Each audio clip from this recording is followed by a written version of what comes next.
pattern for the last 2 years or so. Once these girls they say my fiance, it's a wrap on anything that the dude does is stupid, any kind of abuse, any.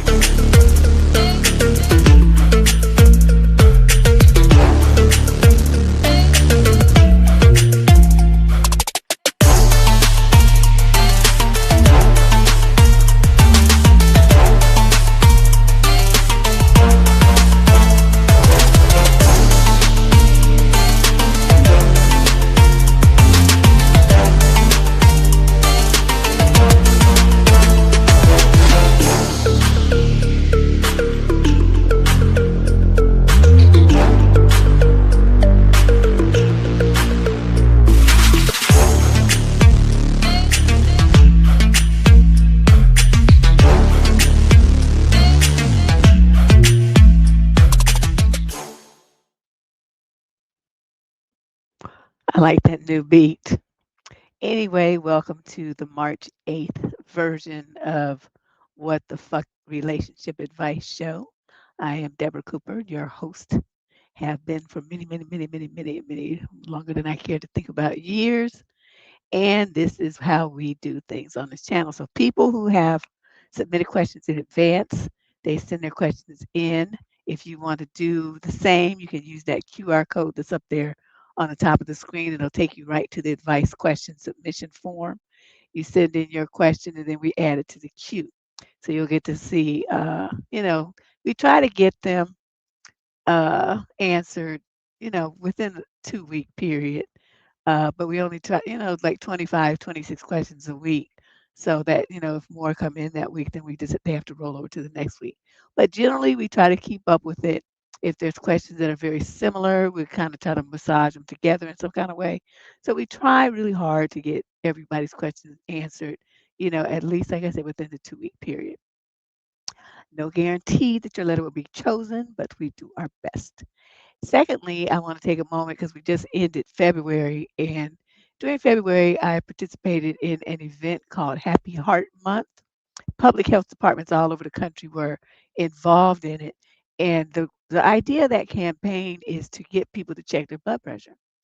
Now, a lot of young people, even in their 30s, don't think about stuff like that. But I'm telling you, people in their 30s are having strokes. In their late 20s are having strokes. They're on hypertension medicine already because of the poor diets, too much sodium, too much fat, and not enough exercise. So during this campaign, what they did was they took your blood pressure, and then if you let me see, does this show? I guess it does. Let me put it up closer to the camera. See how it says this happy heart there? This is uh, one of the goodies that they gave out to people that had a higher than normal reading. And this is a wrist style blood pressure cuff. They're not expensive, so even if you can't get one for free, every household should have one.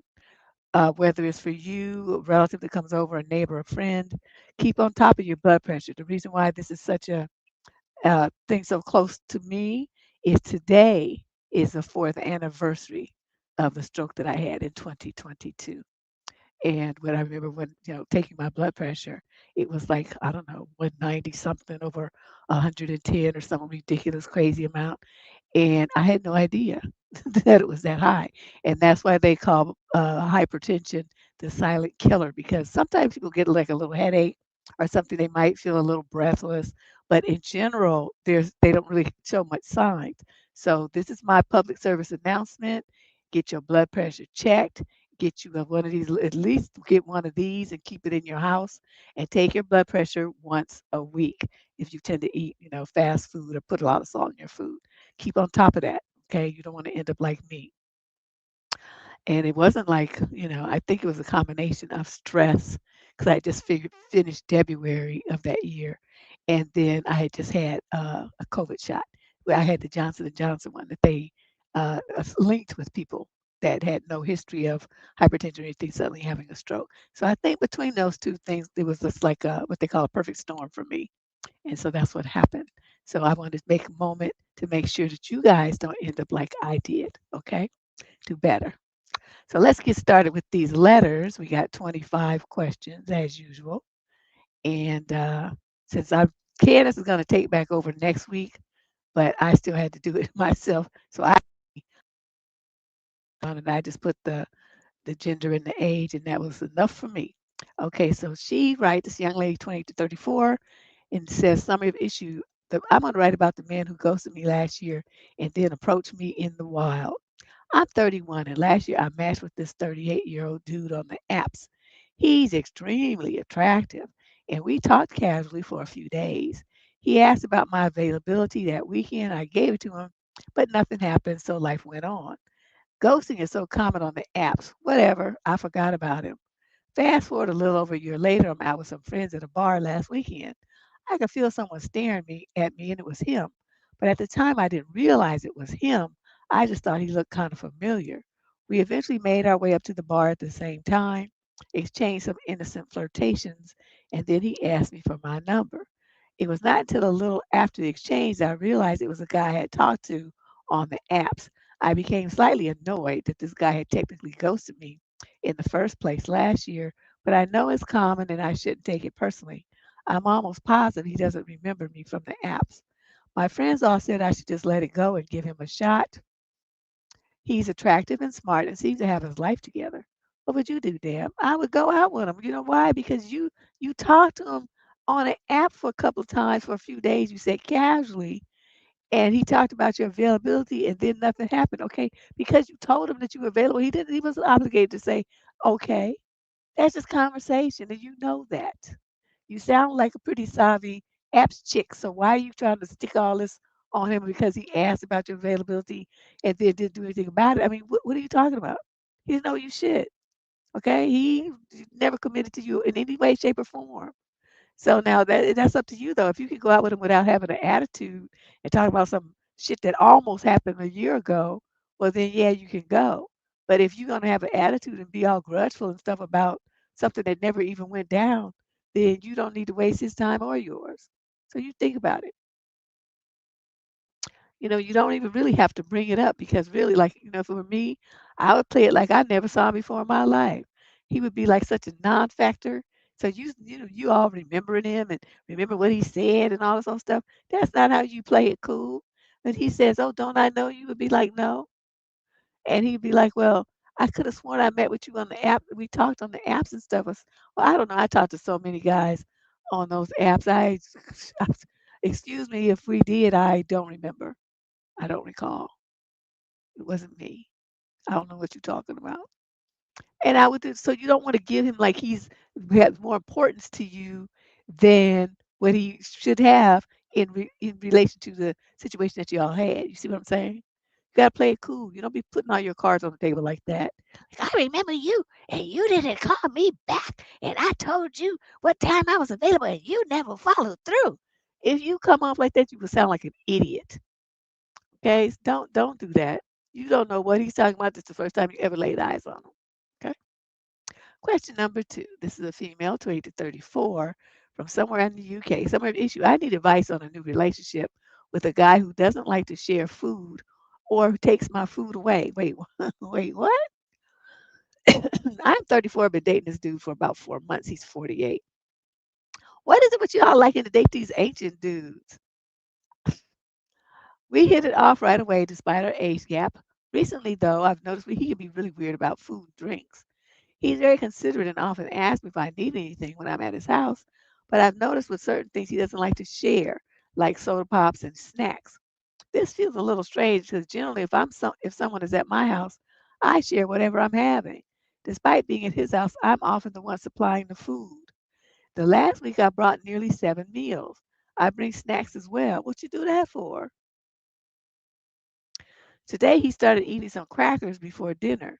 I said I was also hungry and asked if I needed anything. I said okay.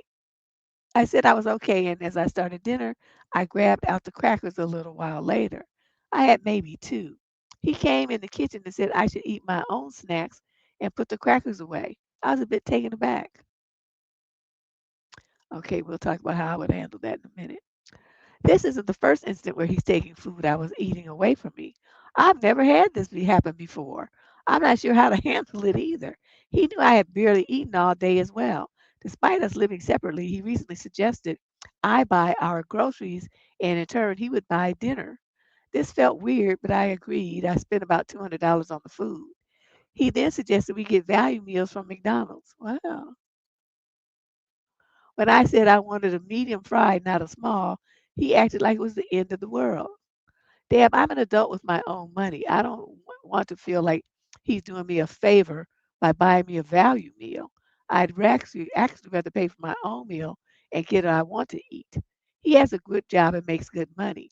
It doesn't appear that this is a money issue, as he spends it on many random things. What do you think is happening here? I'm also a small person, so it's not like he's trying to slow down my eating for weight gain purposes. Do you have any advice? Well, let me tell you how Deb would have done this. Cause see, Deb don't play shit like this. Okay, so uh you says that, let's go with what you say. You brought snacks and you bought nearly 7 meals. I'm trying to figure out why you would do that. Dad would know that's inappropriate. Okay, so then he started eating some crackers. Now you say you've been buying this food and you bring it over to his house. So then he had some crackers that I suppose you didn't buy the crackers, so that's the way it sounds. And that you should eat your own snacks, and he snatched the crackers, he put the crackers up. That's when you were supposed to grab the food that you bought, all of it, whether it was in the refrigerator, in the cabinets, in the garbage can. I don't give a fuck where it was, on the plate on the table. You grab everything that you bought, you dump it in a bag, and you walk the fuck out the door. That's what you do. You do not let some man treat you like that. You done spent hundreds of dollars buying foods and snacks and shit for him to enjoy, and he can't let you have a couple of crackers without flipping out? Girl, I don't know where, as they say in the hood, where they do that at, because that doesn't even make any sense that you would stand there and let him do that to you. Do people not? You girls don't have no kind of boundaries and self-esteem no more. You just gonna let a dude do you like that? No, he wouldn't have had shit to eat in the house, but what he bought. By the time I walked out that door, no. Okay, so then you go on. You say, and then you say that's not the first time. So he says you barely ate all day, and then he suggested you buy the groceries, and then he would buy the dinner. And so you agreed to it. Instead of saying, no, I usually buy the groceries, so you buy the groceries this time, and I'll get the dinner. Or say, no, I always buy the dinner, and I'll do the groceries and stuff, so you do everything. That would have been a more equitable thing to say. So he gonna try to take you to McDonald's? Ah, I had a dude do that to me one time. This was way, woo. It was in the summertime between high school and college. So, and he was a little older than me. He was in his, I guess, he was probably like 20, 21. So, I mean, older, but not like super older than me. And dude says, oh, I'm gonna take you out to dinner. Where did I meet this crusty butt? I don't remember, some party or something. And he gonna get me in his car and drive me.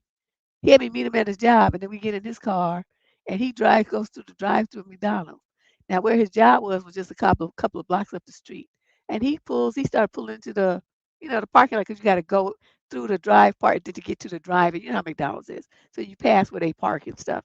And so you're not immediately in the drive-through. That's what I meant to say. So I said, what is this? Why are we here? And he's like, oh, well, this is what we're gonna get for dinner. I said, I don't eat McDonald's. And I opened the car door and I got out. And so then he was just sitting there looking at me. Well, I should take you back to your car. That's okay, I can walk. And I walked a couple of blocks back up there and got my car. He was already there, of course, because he had went through the driveway and got his food. So he was already there by the time I made it there. It was, a few blocks. But I'll never forget that. Now here I was, all of, 18 years old, and I wasn't going for that shit even at 18. So I'm trying to figure out how you, in your 28 to 34 age group, think that being treated like this is okay. No man ain't never taken me to McDonald's. I don't eat McDonald's. I don't eat that kind of stuff. I'm putting that in my body, and you're not gonna take me there and call it taking me out to dinner. No. If I don't eat it, then you ain't feeding it to me. Let me put it that way. If it's not anything that I would buy myself, then I'm not going to let you buy it for me either. Okay. So my advice to you is to end this and move on to a man who's got some good sense. Obviously, at 48, and I hate to say this because a lot of people are like, well, it's not my fault. Yes, the fuck it is. If you 48, you in your 40s, and you've never been married or even came close to it, there's something wrong with you. Okay, there's something wrong with you. Either you don't know how to talk to people, you have some weirdness about you, like this guy. He's got some kind of thing that's very off putting. It's not the mentality of someone who's in a partnership, okay? Or you have just, you know, you got some stuff that you're not willing to acknowledge about yourself, or you don't really want a relationship because it's scary for you. And that might be too. You have some PTSD or some kind of emotional trauma where getting close to people and feeling vulnerable and stuff makes you terrified and you just can't do it. Okay, that's fine. But what I'm saying is no matter what, you in your 40s and you've never been married, never had a close relationship, never been engaged, none of that stuff has ever happened to you, and you are that old, then the problem is you. Just own it. Okay? This is not to say it's not fixable, but don't try to make it be everybody else's fault. It's your fault. There's something fucked up about you that runs people off. So just own it and then do what you need to do to fix it. Like this guy, snatching food from people and trying to come up on people for groceries and stuff for free when he makes money, and trying to use women for food and snatching food from their hands and being a cheapskate with food. Everything's about food. There's something going on with this dude. I don't know, maybe he was hungry and he was a kid. So having food to eat means a lot to him. He hoards food or something. I don't know what it is, but whatever it is, it's not conducive to a good relationship. And so he needs to be put in the wind. Oh, Lord have mercy. Can you imagine? I wish somebody would snatch some crackers out of my hand so I could act stupid. Question number 3. This is a young man in the 22 to 27 age group. He says his issue is, I'm trying to avoid becoming cynical. I'm writing to you looking for advice on how to keep my spirits and confidence up in this modern dating game.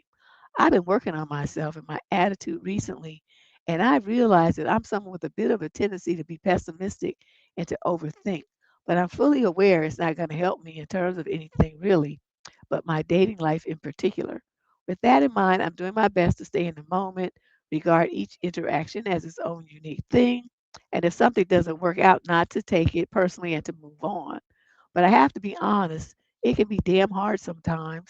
I met a couple of girls recently where she actually came up to me, quite flirty and engaged, and we had a really good vibe going on and agreed to meet up again, exchange contacts, etc. In one case, I reached out the following day. I didn't get any reply. In the second, we arranged a date, but she canceled fairly close to the time and didn't seem particularly interested in rescheduling. Now, in the first case, I usually brush these things off fairly easily because if you don't get a text back, that's it, not much to think about.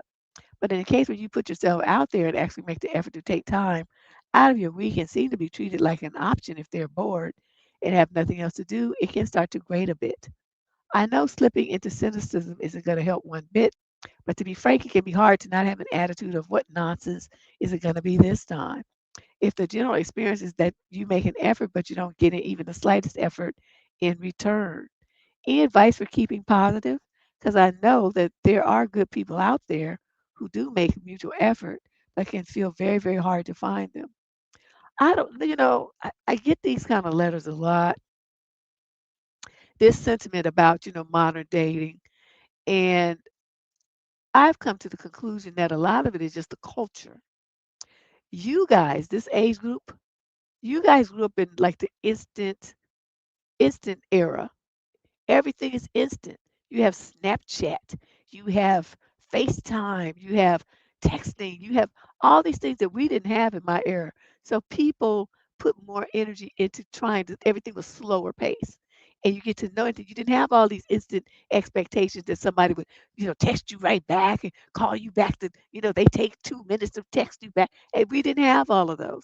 So things were, we didn't get all this angst and worry and feel all condemned and picked on and judged and negated if someone didn't text us back in 33 seconds like you guys do.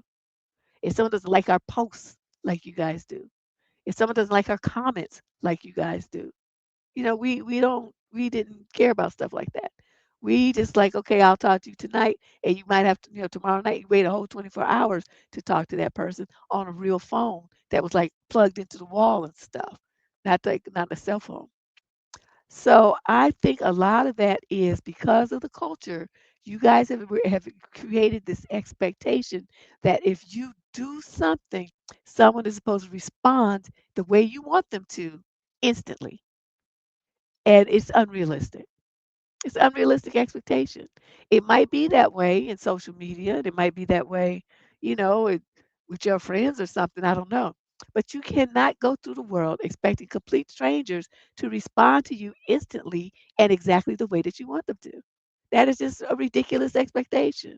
You're gonna set yourself up to be feeling like this because you're gonna always be investing too much emotion into situations with complete strangers.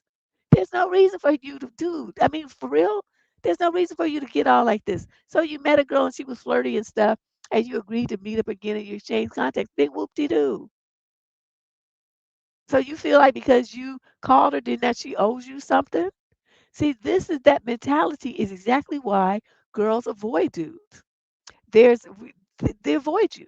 I mean, we used to do that too. If a dude was you could feel that he was too anxious, that he was demanding, that he had all these unreasonable expectations when you barely knew the dude's first name, not to mention his middle and last. You don't know his favorite color, you don't know shit about him yet. But suddenly he get an attitude because you don't call him or he can't find you and stuff like that. See, you guys, I really think I don't know the people out there, watching the chat. I don't know what you think, if you agree with me, but this is my, what I have observed, and it seemed to be, like I said, linked to the instant communications that we have in our society now. People want to take those instant electronic behaviors into relationships and judge people by those.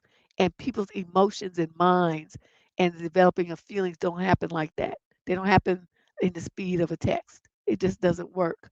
People need time to get to know you. And if you do anything that's kind of off putting, we don't know what you did, what your vibe was, because what's coming through here is too much anxiety and too many expectations.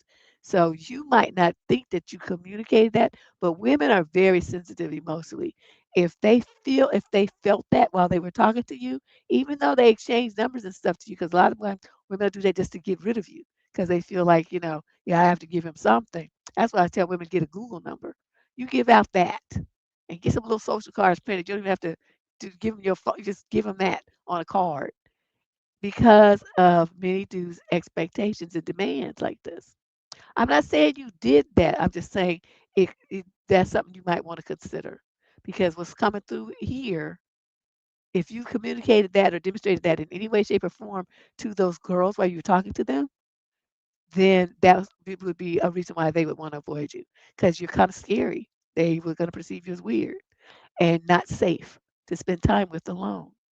So you got to, you guys listening to this, you think about your behavior and what's going on in your head when you meet a girl, because what you think is what's going to come out of your mouth, and what you think is going to come is be displayed in behavior. And women are going to pick up on that shit. We're going to look at you, and we might not say a word, but you suddenly our barriers go up, and we don't feel safe around you, and therefore we don't want to go out with you. Because going out with a guy, you're alone with him, right? You're vulnerable.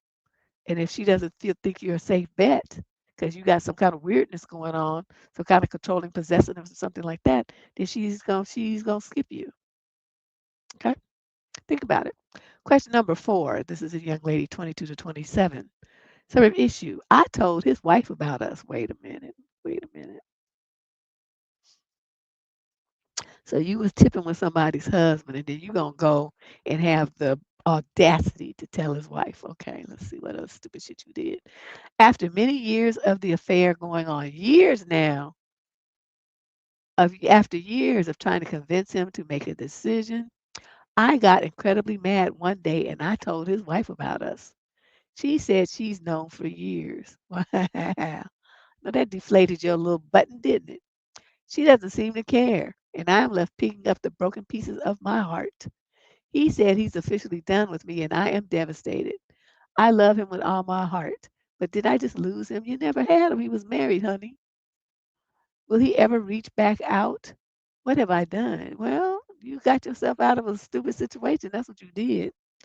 Um, and this is really interesting because I tell these young little girls they be cheating with these married men, and the dudes living with the baby mama and got a couple of kids and all stuff. Just wait, may as well be married, and they act like they have some kind of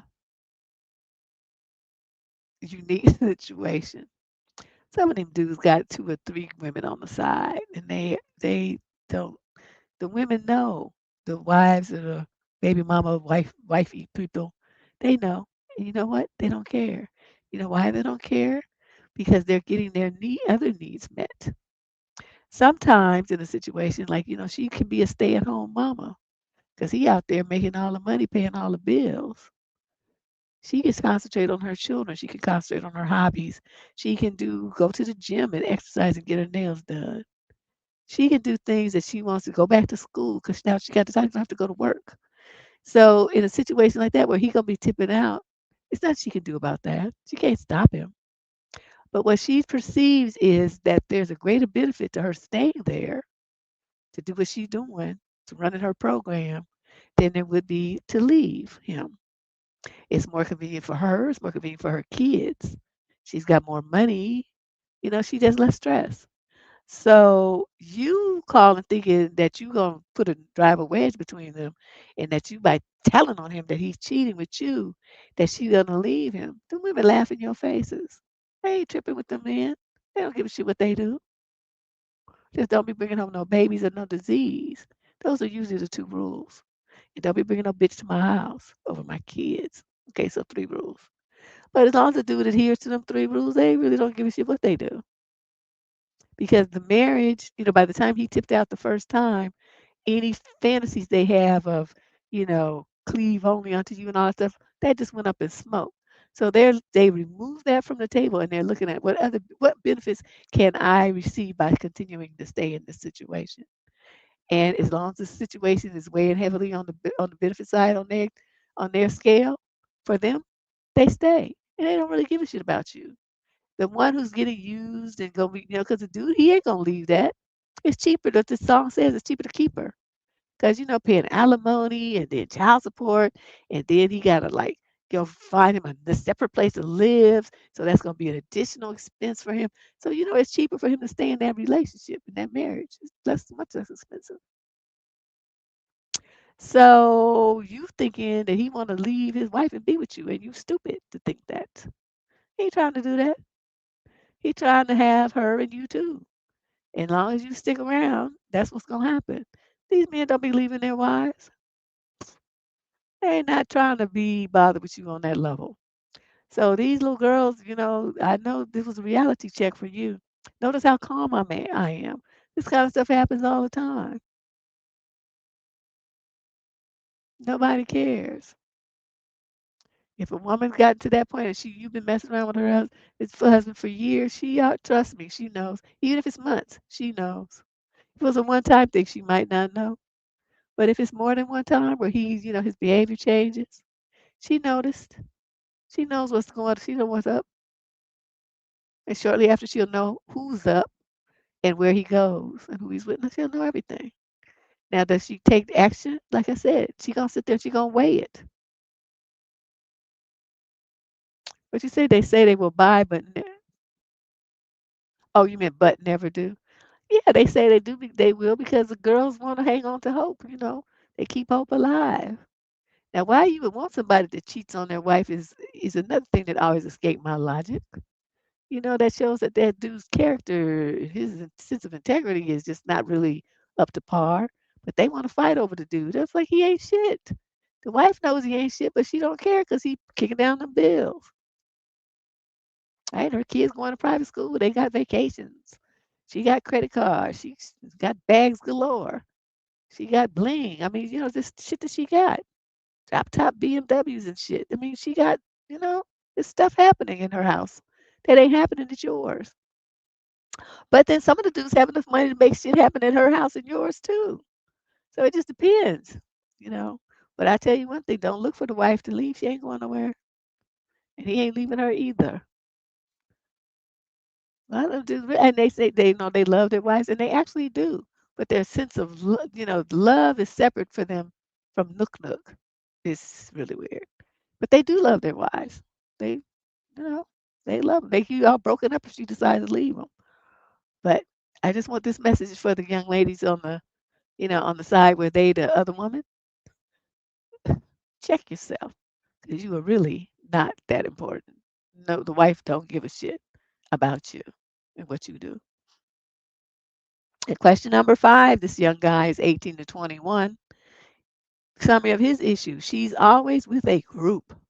I'm a 19-year-old college sophomore.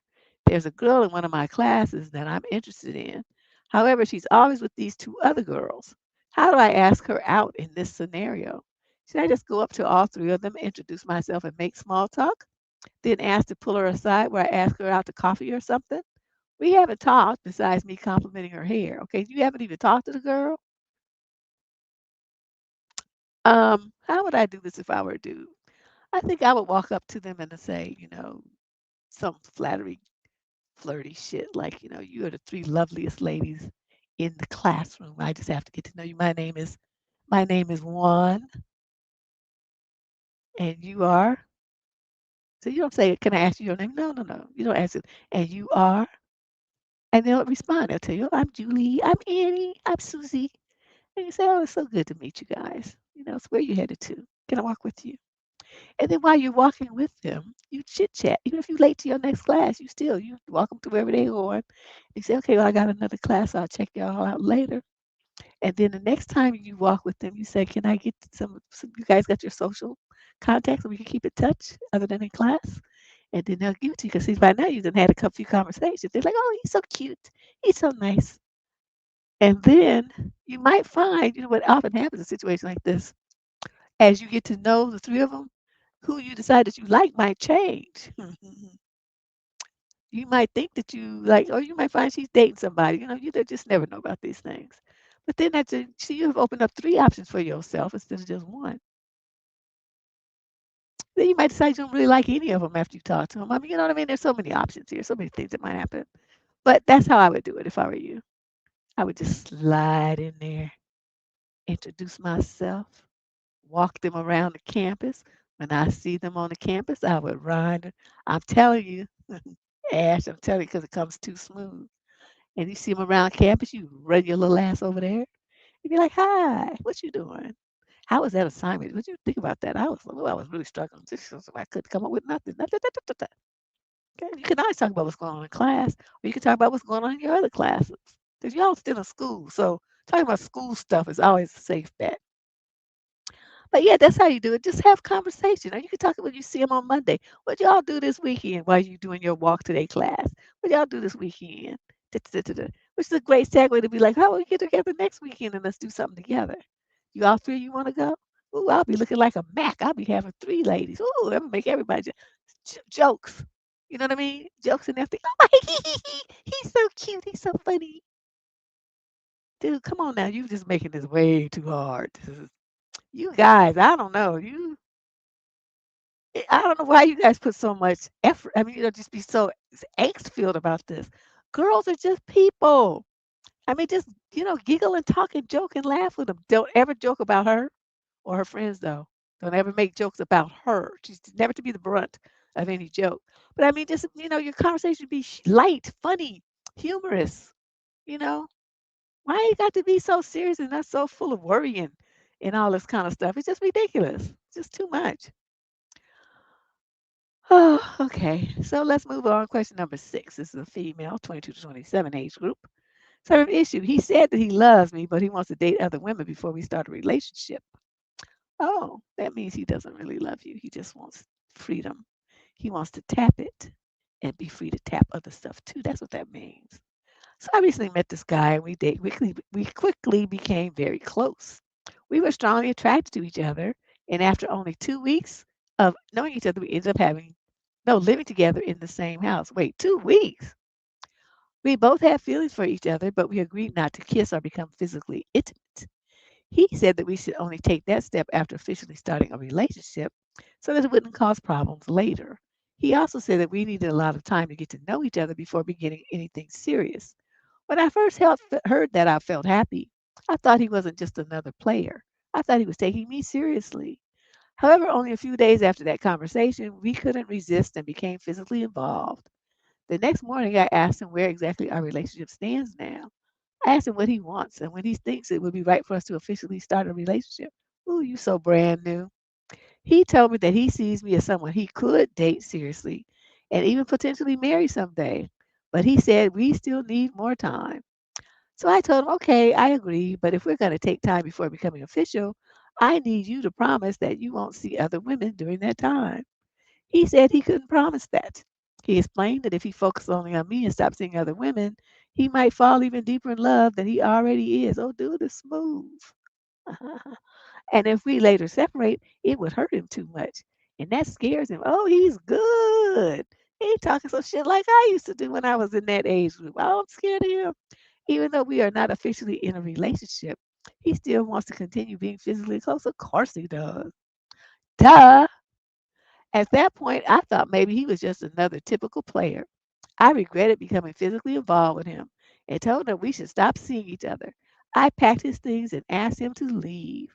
But since then, he comes back almost every night with flowers, letters, and little gifts. He cries and tells me how much he loves me. The problem is, when I see that, my heart wavers. But I want to be his girlfriend, not just one of many women. I do like him, but I don't think that what I feel is love yet. And I assume he probably feels the same way since it hasn't even been 2 months since we met.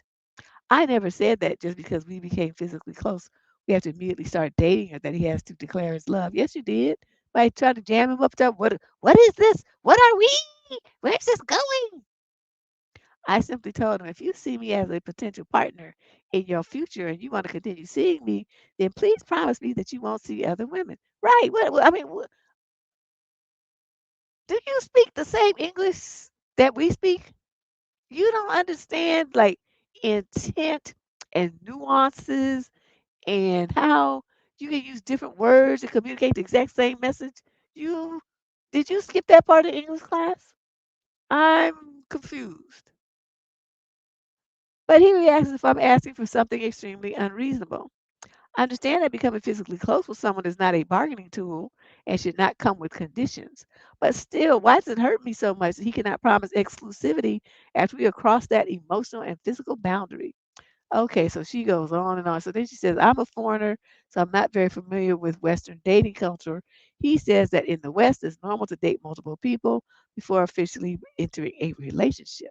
But I don't know if that's really true. It's true. And even if it is, we have already crossed an important emotional and physical boundary. But see, it's not in our culture, there's not an important physical and emotional boundary, only to you. If he truly loves me the way he says he does, why is it so hard for him to promise not to see other women?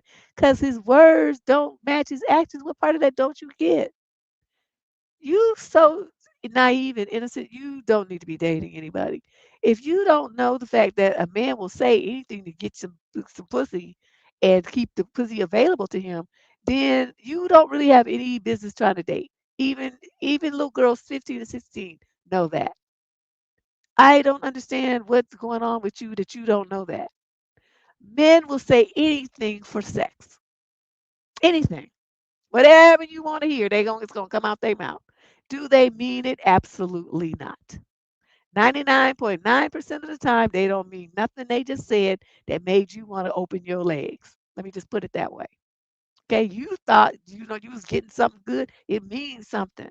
They gonna say all the stuff that they need to say, and then they gonna get up, and then it's right back to what it was, which was I don't want to be in a relationship. Okay, you didn't have a relationship when you laid down with them, so it's not gonna be one when you get up either. Ain't nobody's pussy that good it's gonna make a man want to commit when he's lying horizontal. That's when you're gonna hear a whole bunch of shit. And you girls ought to know this. You've been on this channel for how many years I've been doing this, and you still act like you don't know that. That's the part that drives me crazy. You actually listen to the shit that these dudes talk. They're not showing you no kind of way that he wants a commitment with you or anybody else. Nothing he's done, nothing he said, nothing he hinted at is about commitment or being solely with you. And yet here you go. If you can't sleep with a dude without feeling like you need to be in a boyfriend girlfriend situation, then keep your panties on. Okay, now I'm gonna just be that blunt. Keep them on and stay out of people's beds. Don't go nowhere where you alone with a dude because you're not ready. You don't have enough sense yet to handle yourself like that. You can't do it. You want to believe everything a man says and then think that it's, you can bank on it. You're just too dumb to date. Okay. Stay at home with your parents. Play with your dog or garden or some shit. Be at the gym with the Girl Scouts or something like that. You're not ready to be out here with these sharks. You can't do it. Oh, Lord have mercy. Okay, anyway, that's all I have to say to you. You paying too much attention to what he's saying with words, excuse me, when not, like I said, not one thing he's done shows that he loves you and that, he's gonna make you his girlfriend and all that kind of stuff. He just knows that you just goofy and brand new and you believe what he's telling you. So you gonna keep sleeping with him. That's what he wants. Okay. They don't think that though, girl. I can't even tell you how many good, like even when I was in college and stuff, girls were like, "Yeah, he gonna get some of this," and these are true stories. He gonna get some of this, and then he gonna want to be with me. Of course, dude got some of that, and he was like, "Yeah, that was great." And he's over there looking at the next girl already, and they just couldn't believe it because they thought that what they had going on was like golden and had flakes and rubies and shit in it. I don't know what these girls thought. I just to be looking at them like, "Wow, you dumb," but they would do that all the time, just like be all proud of, their bedroom skills or something. What they thought, "Now, okay, 18 years old, how many scout skills can you be? I mean, for real. Think about what you knew at 18 versus what you know at 35 is a world of difference. So, whatever they thought they was doing, they wasn't really doing it. So interesting. Question number 7. This is a young lady, 22 to 27. Second issue: how to deal with a partner who does the classic "I'm sorry you feel that way." Would that be a deal breaker for most women, or is this a situation that can be successfully navigated? Nope. Shows you got a fucked up mentality. And when a man shows you he's all fucked up in the head, don't waste your time thinking that you can change him. He is that. He just fucked up. I mean, let's accept it and move on. But let's see what she's talking about. My boyfriend has a serious, and she put that in caps, aversion to saying sorry, please, and thank you, to the point of where he basically refuses to say any of those words. Generally, he's a respectful person, does a lot of things to show me that he cares, etc., etc. But this is a very huge issue in our relationship, and he just doesn't seem to want to budge. When a conflict happens, I always frame it as, quote, "it hurts my feelings when you do XYZ." And I always get met with defense and deflection. And when I mentioned it would remedy the problem if he would just apologize and acknowledge my pain, even if he feels it's unjustified. Most recently, it was because I told him, quote, "I feel like I have to earn your affection and it makes me feel bad and uncomfortable." I won't go into the details behind that story to try to keep this shorter because I know you hate long letters. You right. He said, "You don't. You shouldn't feel that way." Me, "Well, maybe one day you'll apologize." Him, "I'm sorry you feel that way." You get the idea. And this repeated behavior. Is it done for, or has anyone had success explaining why this isn't okay? He doesn't seem to understand. He's pretty great otherwise. Otherwise, I really don't have any complaints. Have you ever dealt with anyone like this, Deb? Any advice that can help me? Um, no, I can't say that I have on a personal level, but I can tell you this. I am a firm believer that when people do or say something, um, dang, dude said that. Sorry, you got offended. Wow. I'm a firm believer that, people do what they do. And, how it lands versus how they said it. Sometimes there's a little fence jump there. But after you're in a relationship with somebody and you know how they are, to keep expecting something to be different or for them to change to meet whatever it is expectation you have is just wasting your time. Either you accept the person the way that they are, which he's somebody who never says please, thank you, or I'm sorry, that has to be okay. Or you decide it's not okay and then you move on to someone else. Those are the only two choices here. You're not going to change this man by complaining and whining and saying, "It hurts my feelings when you do X, Y, Z," and all stuff. It's not going to make him change to be this please and thank you and sorry person. And the main thing I get is like, what does an apology actually do? It don't undo the shit that they said. It don't unsay the words. It won't make you feel better. If they wrecked your car, it's not gonna undo the damage to the car. You know, I mean, what does an apology actually accomplish? I never understood that. Why people are so caught up in someone saying, "Well, you need to apologize." What the fuck for? Because either they did it on a complete accident, which they didn't intend to do it, so they really don't need to apologize for that, or they did it with full intent, malice, and forethought, in which case they will never apologize because they wanted to do whatever it was. So why do y'all sit up there demanding an apology?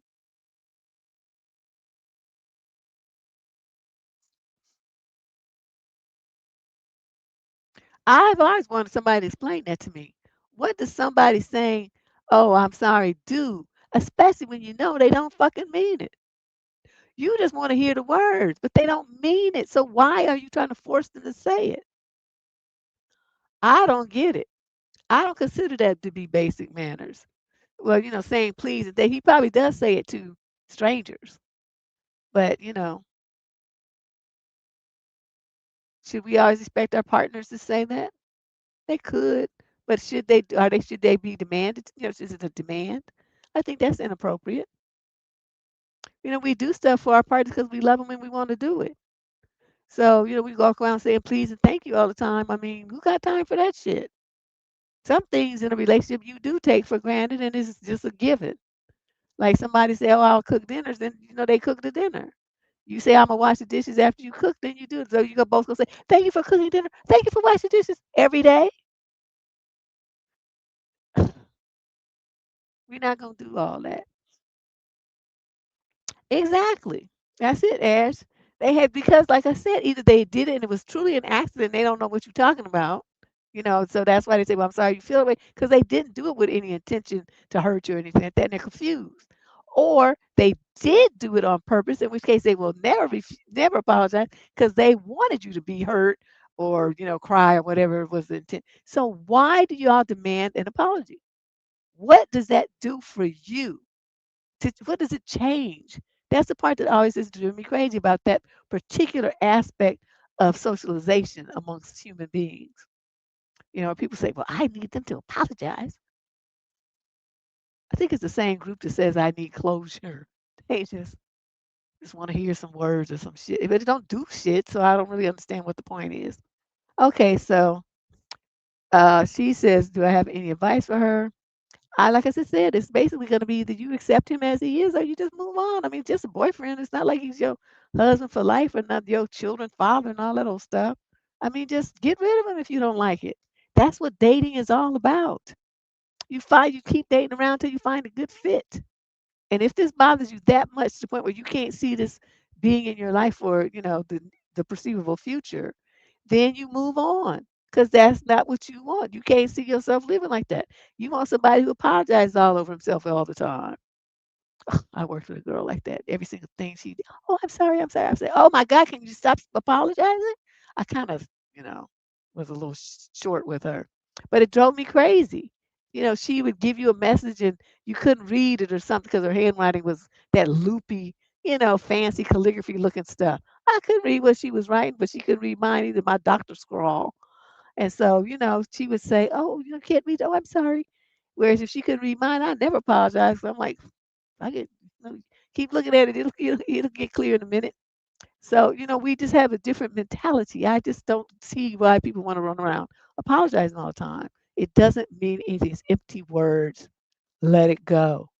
Move on. Okay. And if you got somebody that you can't move on from, then just move on from the whole relationship. Question number 8. This is male 35 to 41. Some of issue. I'm worried that I no longer have anything to talk. Wait, anything going for me or to talk about with women on dates.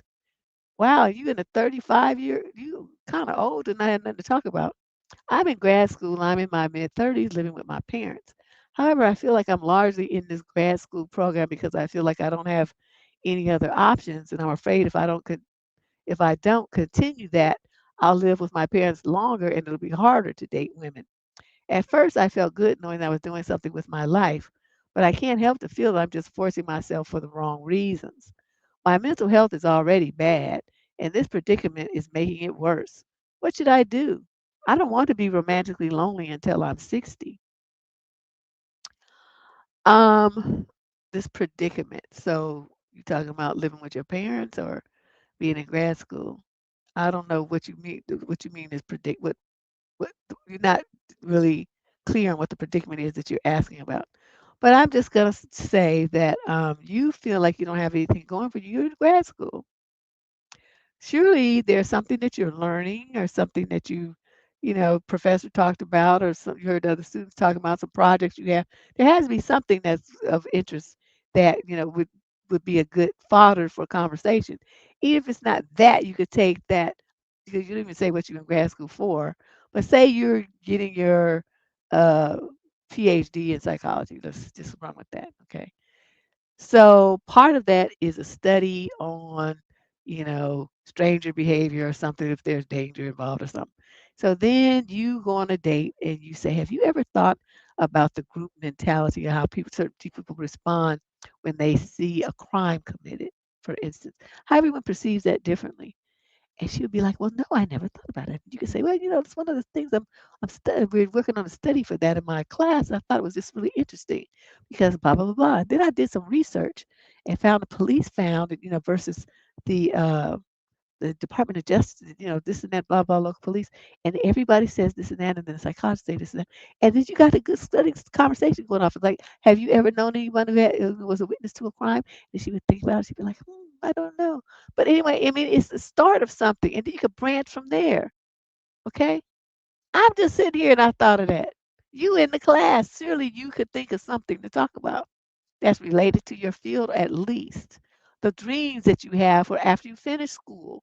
What do you plan to do? Where do you want to travel to when you're out of school and you have the time? I mean, let your imagination run wild, dude. You just sound like you all buttoned up a little bit too tight. Okay. You need to let loose a little bit. And that would be something that would make women, because women like conversation. Women like words. That's why they get themselves in so much trouble. They listen too much versus using their brain and just, thinking stuff through in a logical way. They go by feelings. So if you, as a man, through your conversation, like, the trips and stuff, and how you want to feel when you're on these vacations, how you want to feel when you get out of school, and you can communicate those feelings to her, she'll be on board with what you're talking about, and then you'll be able to have yourself a nice little relationship. But you got to talk. You got to talk to women. If you don't talk to them, they're never going to be able to really develop any feelings for you. So you better think about that. Question number 9. This young lady's 20 to 34. Some of the issue. I don't feel sexy in the clothes that my partner finds sexy. He's 30 and wants me to wear specific outfit or clothing that he really likes, like lingerie, mini skirts, cosplay. The hell is that? He says I look cute and sexy in them. When I look at them and wear them, I feel opposite. I feel gross and unsexy, and my confidence plummets way lower than it already is. He always wants me to wear this stuff, but I never do because of how I feel in them. I'm never in the mood for nook nook when I wear them, and I just feel ridiculous. Do I just wear them and bear through it, or is there anything that I can do to change my mindset? I really don't feel sexy in any clothes, these even less so. I've never been into any lingerie shops and never had the confidence to or even want to. All of my lingerie items have been bought online, but there's nothing wrong with that. And there's women, this is something that you as a young lady have to come to um, your own conclusions about what makes you feel sexy. For some women, it might be like a cat suit. It's form fitting, but you can't really see anything. No nothing's showing. It's no cutouts, no see through nothing. Okay, but it shows her figure. It might be, like shorts and a tank top. It might be, some kind of like a knee length lingerie thing with a slit on the side or some shit. I don't know. Every woman's idea of what makes her feel cute, comfy, sexy is different. You just accept what it is that makes you feel your best. Okay. You have to decide that. Nobody can decide that for you. Nobody can influence you. And this particular dude, I don't think this is the guy for you because you can't be yourself in this relationship. that's important for a woman, well, anybody really, to feel accepted for who and what they are.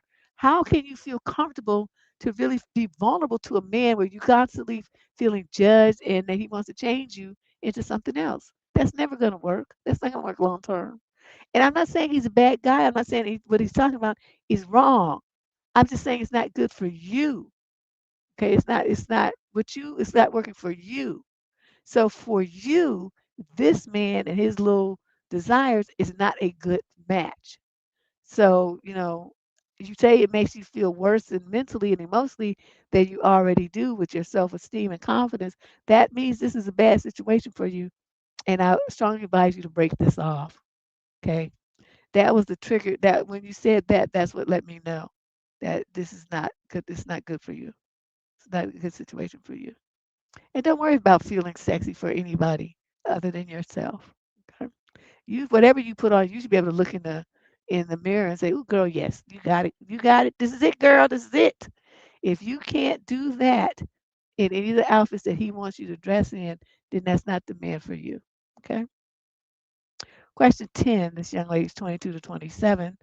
Summary of issue. I'm suffering with a lazy husband. Deb, my husband, hey Shay, my husband is incredibly lazy. He works full time but comes home and acts like he's unable to do anything. He actually says that his legs don't work. Wait, what? As soon as he gets home, he takes an hour-long shower, leaving me to cook dinner and clean up. After he comes out, he lays on his phone all night until bed. He hardly gets up, asking me to get him all kind of things because, again, quote, his legs don't work. I've told him this upsets me and I need some help. And he may put forth effort for a couple of days and goes back to the same thing. For more context, I'm a 27-year-old female. I also work full time, plus I'm in school on top of having to do 95% of the housework. He is 25, so you're 27, he's 25. He not only doesn't help, he contributes to the mess by leaving his trash and clothes everywhere and never cleaning out the bathtub. The one thing he does is drive because I only have my permit. Due to his lack of willingness to help me practice, he puts it on my parents. Girl, you could take a driving school. Stop it. He picks me up from work, but I leave 2 hours early every morning to ride the bus. So when I ask for more help or say I feel like he's not doing enough, he mentions the driving like he's a savior for doing that. I love so many other things about him, but I'm really starting to resent him for this. I'm starting to think divorce may be my best option after bringing this up many times to no avail. Maybe I mainly just needed to vent. I'm not really sure what to do, but I know I can't see living like this for 30 or 40 years into the future. Yep, there you go. Good thinking. That's how you determine if someone's right for you or not. Well, see, this is what I would do if I were you. Okay, so he comes home and he takes an hour-long shower, leaving me to cook dinner and clean up. While he's in the shower, you should be on the couch flipping channels, reading a book, sitting, sunning, tanning in the yard, on the phone with your girlfriends. You should be doing something that's relaxing for you while he's relaxing too. That's what you should do. So then he gets out of the shower and then he gonna be walking around talking about where his dinner's like, oh, well, my arms didn't work. So I couldn't, sling any pots. Your legs don't work, my arms don't work. We're a fucked up couple. Ain't shit gonna be happening around this house, I guess. So then he would be like, wow, but I'm hungry. It's like, well, can you get me? Nope, sorry, my arms don't work. That's how I would play him. You think I'm kidding? Do you you think I'm kidding? I am like the petty empress. You gonna do some shit, I'm gonna one up you and make you realize how stupid what you did is and how there's like a price to pay for doing that. I'm not gonna reward you for being like that. Like you get to order, lay on the couch and order you around and have dinner served and you do all the cleaning and cooking and stuff. Girl, you should have been on strike on that shit. Yes, my arms don't work. Oh, I don't know what happened. You can go to the store, you can buy them wrist splints. Put them wrist splints on. Oh, I have carpal tunnel. I can't grip anything. I can't pick up nothing. I can't pick up dishes. I can't pick up a fork. I don't know what's gonna happen. I'll probably lose some weight because I can't. My arms don't work. I don't know. I don't. This would not fly out of my house. So he's doing this, and he's tried it, and you letting him get away with it. That's all that's happening. So you feel like the only way out is to get a divorce, and you can do that. But you know what bothers me about these kind of situations is, don't you girls see these traits in them before you got married to them? Or were you just so focused on the ring and getting, this big party and the fancy dress and stuff that you ignored the person that you were going to be marrying? That's what it always sounds like to me. Because you always be acting all surprised that these dudes that you married are clowns. And I'm like, how could you have been with him and you didn't know this? You didn't see any signs of him being this way. Like he just magically morphed and turned into this once you said I do? Is that what you be trying to run by me? That's the game you be trying to run? I don't believe that shit. Not for a heart, not for a minute. Question number 11. This young lady's 57 to 65 from the UK. Summary issue. My daughter's boyfriend is not liked by my family. My daughter is 28 and she has a boyfriend who is Indian. He's very modern and is a great person. He treats her well and is very respectful, not only to her, but to me and to my son and daughter in law. They like him very much. The problem is my mother and brother and his adult kids. So your mom, so that's your daughter's grandmother, her uncle, and the cousins. Okay. My daughter is a gentle soul and is quiet in her personality, and the boyfriend compliments her very well. My brother works with some Indian guys and just doesn't like them. Hence has put them all in one basket and has an instant dislike to her boyfriend and tells my mother what he thinks. My mother is the same, I'm ashamed to admit, but it's racism, even though, funny enough, we are all Sri Lankan ourselves. I am appalled by their attitude. My daughter doesn't know any of this, but she has sensed whenever we have a family function, they are not overly outwardly rude to her boyfriend, but they monitor him and then talk about him behind his back. My mother and I have had terrible fights about this, and she loves telling me what my brother has discussed with her. For example, there was a family function recently, and my mother upset me very much by telling me what my brother told her as he criticized not only my daughter's boyfriend, but also my daughter. For example, she's too quiet. Her boyfriend used their toilet during the function, etc., etc. I'm utterly disgusted with him. What do you want him to go pee in the bushes? I mean, what are you talking about? This is taking a toll on my health. I'm recovering from breast cancer. But I will never discuss this with my daughter as it will mean the end of any relationship she has with her grandmother and her uncle. Well, don't you think that that's a decision that she should make? Why are you making that for her? You're wrong for this. Okay, let's see what else you did. My daughter has been through a difficult time most of her life because of her father that I divorced. He always targeted her and destroyed her self-esteem. Her boyfriend has done so much for her and she has made and is continuing to make a beautiful recovery. My brother and mother know about the things her dad did and yet they still have no empathy. I was invited to a dinner at my brother's place tonight, and I wanted to go and confront him and my sister in law about all this in a peaceful way, but I was sworn to secrecy by my mother. Sorry about the long letter. I know you hate them, but I would really appreciate any advice you could give me. Thanks so much. Oh my God, girl, you just went into all this detail. Okay, so your mother's been telling you what her and the uncle are saying, your brother, which is your daughter's uncle and your brother's kids, which are your daughter's cousins. So your mama's telling you all this dirty, nasty stuff they're saying, and you don't want to tell your daughter because you want to try to preserve the relationship between the grandmother and the uncle and the cousins. And I'm telling you that you're on some bullshit right now. What you're doing is when you made this decision to do that, your alliance is with them then. Your alliance is not with your daughter because otherwise you would tell your daughter the truth. You would let her know the reality of the world into which she would be walking if she goes continue to associate with these people. But that's not what you're doing. You're just leaving her like in the dark, like so you can feel good about the fact, oh my family. When your family's on some bullshit. Your family, your brother, your mother, and those ridiculous kids that he has are hurting your daughter and you still protecting them by not letting your daughter know how they think about her and the kind of nasty stuff they say about her. Lady, get your shit straight. I don't understand these people to be like, well, family, family. It's your daughter, your family too. That's like your flesh and blood. She came from your body. And you would rather protect them than protect her by letting her know what the real story is. She's a damn adult. She can make a decision about who she wants to associate with. And if she cuts your raggedy ass mother and your raggedy ass brother out of her life, then that's what she should do. That's what she should do. You should do it too. because they're not good people. Okay, I'm kind of discussing with you right about now. Am I the only one who feels this way? You guys listening to this? I mean, I see her behavior like she's protecting them. She's continued to give them space and to criticize her daughter, and they want to keep bringing her daughter around them so she can get broadsided by this and be judged, and her boyfriend can be judged, and they can talk about it behind their back. But she just wants to keep that door open so her daughter keeps going into this environment, unknowing about what these people are doing and saying about her. So I don't know what kind of mama you are.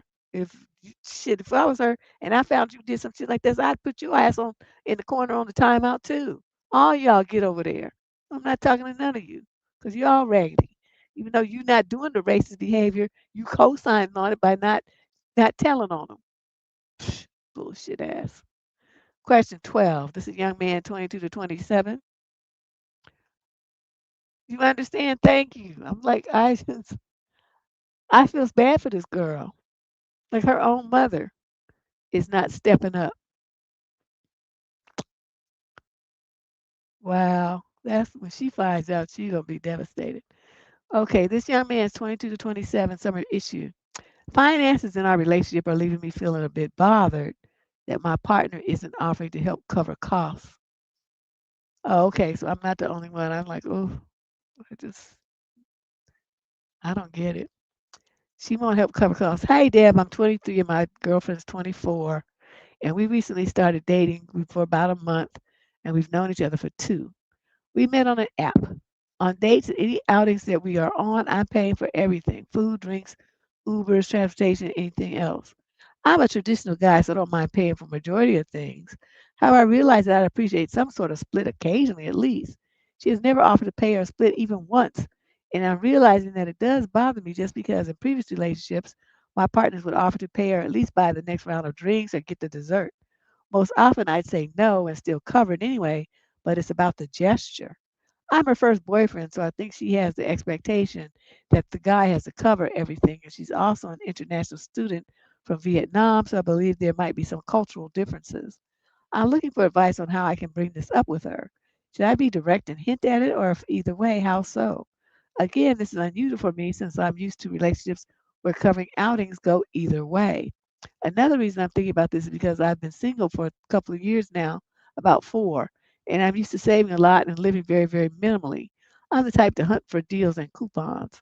I have very set long term financial goals, and I'm slowing down due to this relationship, which I knew I would be doing. But how can I bring this up by telling her? It's like, okay, we're going to go, I want you to, on the next event, on the next outing, you're paying. Why would I be that direct? Because it's not the time to mince words and all this kind of stuff.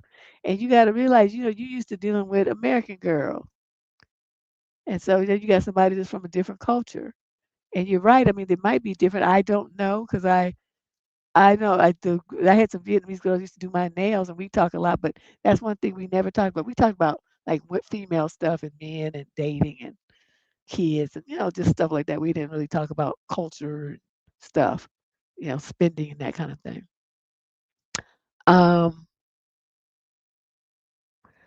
but they might have you just have to tell her. It's like, I have some things I want to do, and I'm dipping into my savings too much. I'm overspending. So either we're gonna cut way, way down on the outings we go on, or if you want to do something, we're gonna split the cost. Or are you gonna treat sometimes? Is that okay with you? And see what she says. Because if she says no, the man's supposed to pay, well then this ain't the relationship for you. And then you can just start saving, go back to saving all your money again. But I just tell you right now, it does cost money. I mean, men have to spend money when you got a girlfriend or a wife and don't have a wife and kids. Oh boy, you can forget it. You broke, gonna be broke then. But it's all part of the roles that you play in society. The man is supposed to be the provider, right? So providing costs money. That's why so many dudes be trying to make as much money as they can so they can still have money for their fun stuff and to take care of their obligations that they have agreed to assume for wives, for children, for mortgages, for private school, for dance lessons and tutoring and things like that. sports. Because, even your kids play sports with school, there's still fees involved. You know, everything costs money. So if you're really going to be having that much of a problem about paying for dates, you might not be ready for anything more like a wife and kids. Okay, just think about that because you can ready to spend hella money when you have kids. Oh my God, just the daycare alone is just out of control. So think about that. It's just the tip of the iceberg. If it's really impacting you that much, you might not want to have a relationship right now. Just wait till you reach some of your milestone goals. Because whatever kind of girlfriend you have, you're still going to be spending money. Question number 13. This is a young lady in the 22 to 27 age group, and the male's 20 to 34. They're out of the UK. So, an issue I froze and seriously messed up. Now my relationship is on the line. My boyfriend and I of 2 years were on the metro, and a man suddenly began hurling racist insults at my boyfriend and threatened violence at him. He is brown and I am white. My boyfriend defended himself verbally and loudly. The man then got off at the next station, beckoned him to fight. My boyfriend was not going to do so. The metro doors closed, and it was just me and my boyfriend. I am ashamed of myself because I froze completely and said nothing, and I didn't move during that whole confrontation. I failed to help defend him. I've never been in a situation like this before, and I got scared. My reaction in these moments is to freeze, and I hate it. Understandably, he is appalled and very angry at me. Our relationship is now on the line. This was such a critical moment for us, and I didn't show up. It's sickening to me to know that he must have felt so alone when he dealt with this racist all by himself, and I was practically absent. No words of mine after this meant anything to him because I hurt him by not being there. Excuse me. My freezing came off as not caring enough and being a bystander. He called me spineless and said that he'll never forgive me. He doesn't have to forgive me at all, and he shouldn't. But I don't know what to do because he now doubts me and the whole relationship. I have a flight and a trip with him tomorrow. I feel awful, but this pain matters more. I love him with all my heart, and I'm mad at myself for my inaction rather, and my cowardice. I don't know what step to take. I want to be there for him, but he won't trust this, not for the moment. What can I do to fix this? I don't know if there is anything you can do to fix it because, some things you only get that one opportunity. And then when that opportunity passes, it's just gone. You can't undo it. You know, what he was looking for was you to stand next to him and say, even if you just say, yeah, don't talk to him like that. I mean, you're not like you had to, be loud and stuff with him, but you did have to show him that you supported him. But you didn't do anything. And I know, because a lot of girls have told me, well, that freeze like a fawn thing is very common in women. I'm saying, why do you do that? It's well, that's my natural reaction. Get the fuck over it. I mean, that's some shit that you might have been able to do when you were younger and didn't know what to do. But once you out in your 20s and you in the workforce and you out in the world, you can't be freezing and fawning. You better take your ass in a self-defense course or get you some bear spray or pepper spray, something. You better do something and don't be freezing and fawning because that's the kind of shit that will make you a victim. Okay. When you do that, it comes across as weak, like you just stupid, that you don't know how to do nothing. You ain't about defending yourself. You can't, and especially if you're gonna be somebody's parent. You don't have time to freeze and fawn. Some situation happens with just your kid is at risk. Bitch, your ass better get to moving. Okay, do something. Your next everything that you do in the next 3 seconds could either mean your child's life is at risk or it gone. If the situation is dangerous enough, you're the mother. So you can't be on the freeze and fawn tip if you gonna be trying to have kids and stuff. Dad, you gotta do something with that shit. That don't work. So, a situation like this, you realize you did something wrong, but at this age group that you're in, you should have been past this by now. When you start dating interracially that you're gonna be facing some bullshit from people. Okay, so you should have had your mind ready for this. You should have been just walking around acting all brand new, like nobody in the world is racist anymore because you in this, interracial, intercultural relationship. You have to be ready. You have to be ready to defend your partner, not only against strangers, but even sometimes your own family and friends.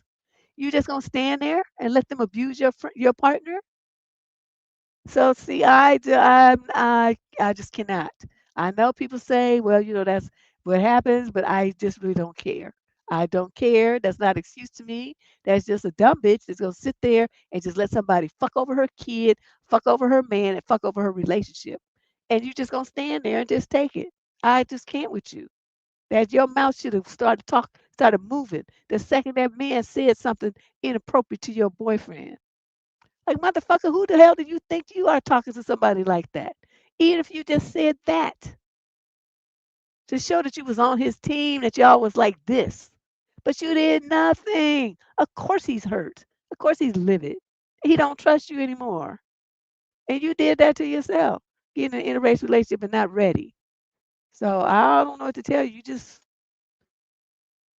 You you probably about to be single. That's what that means. Question number 14. This is a male, 35 to 41. Summer issue. I broke up with my girlfriend because she won't eat leftovers. Maybe your leftovers is nasty. Now my friends are laughing at me. I mean that summary literally. We were dating for several months. We were in our mid 30s, but she absolutely won't eat anything even one day after it's made. I made a couple of casseroles that were convenient in the wintertime, but she won't touch them after the first day. If we eat out, she'll leave anything on her plate that she didn't finish no matter how much. When she asked why I said it was over, when she asked why I said it was over, she laughed at my reason and said I was being silly and that it wasn't a big deal at all. Am I weird? Nope. I'm, I'm telling you, Shay. Oh, when my shirt, it says, what shirt that I got on today? It says, I may be wrong, but it's highly unlikely. I decided to wear this one today. Yeah, dude. Yeah.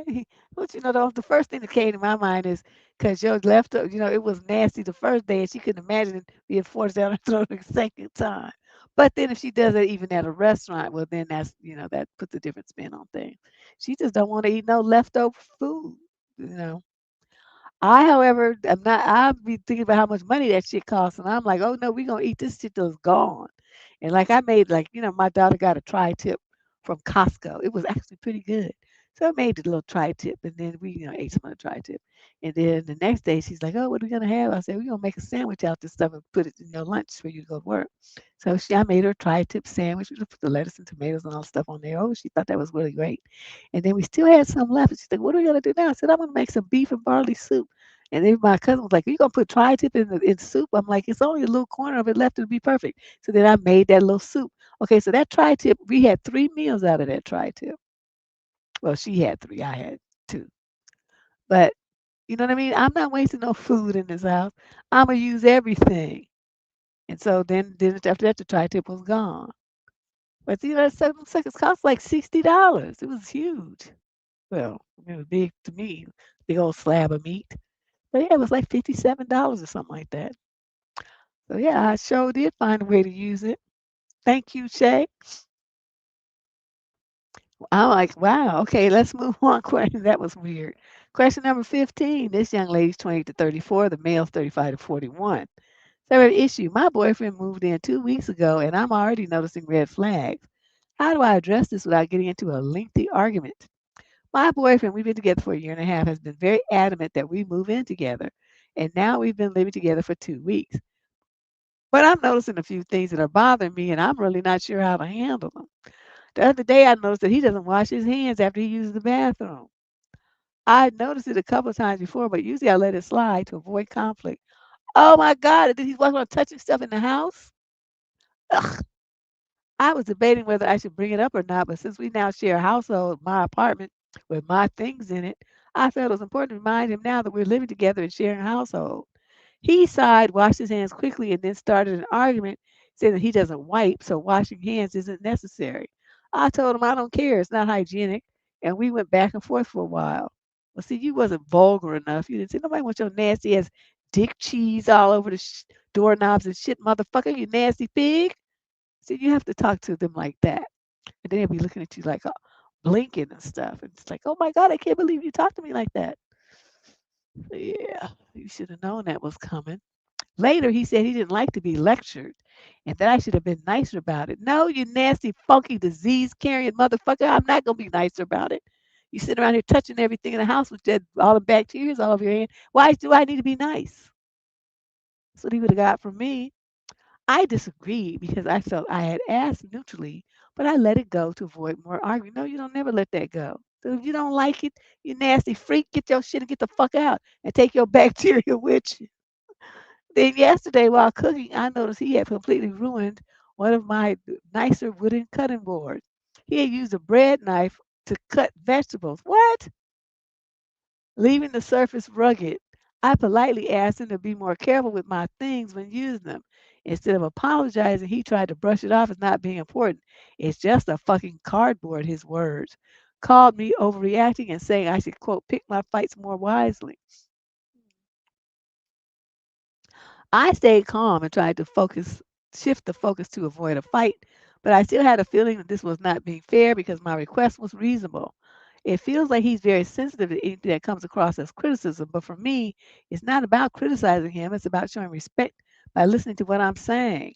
There have been a few other similar incidents, and I'm starting to question this living arrangement.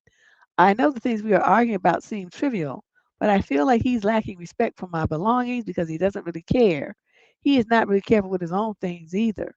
He's renting out his apartment for 3 more months, so even if things don't improve, we're kind of stuck together. How do I bring this it how do I bring this how do I bring this up? Oh, she repeated herself. Constructively without it always turning into an argument. I mean, how many times see this is what drives me crazy. How y'all think that if you keep bringing it up that the answer's going to change? You keep bringing up he's gonna magically be like, "Oh, I guess I'll wash my hands now because you've asked me 802 times, and the 800 and from 801 time I finally get it to 802 times." It doesn't work like that. He knew what you were. The fact that he got all defensive and telling you could have asked nicer and all this kind of stuff showed he has no intention of doing it. He washed his hands that one time because you nagged him.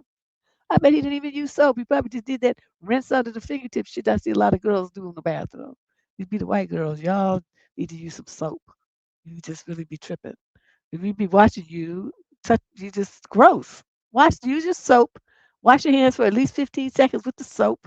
Then rinse and dry with the paper towels. Come on now, just rinsing under the rinse your fingertips under the water. That's not removing any bacteria and germs. Come on now.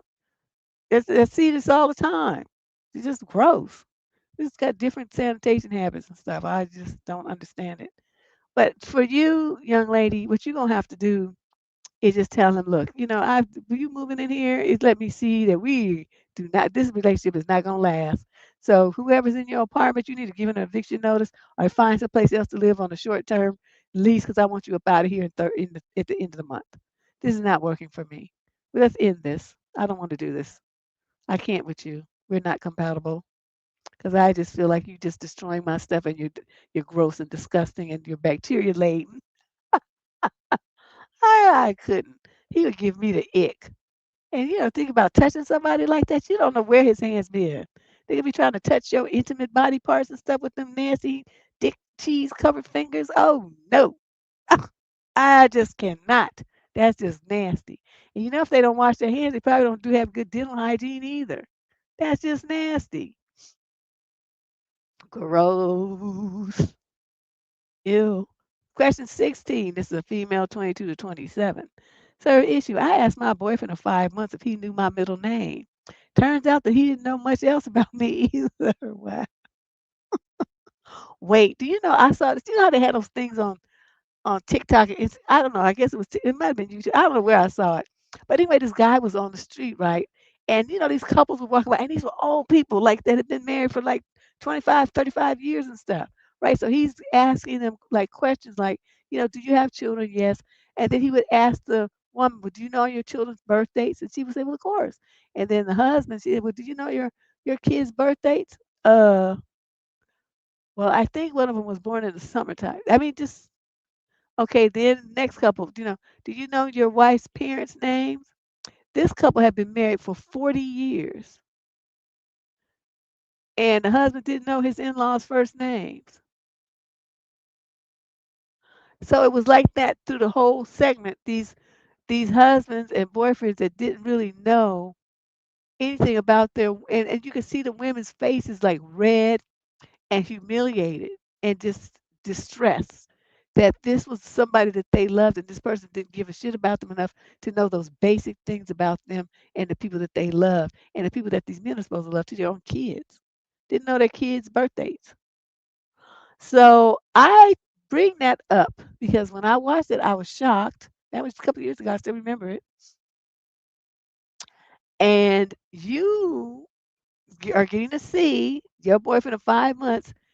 You say he didn't know your middle name. He didn't know much else either. So let's see what else, what other questions you asked him. But anyway, I just want to put that out there because I remember seeing that and being shocked at the guys.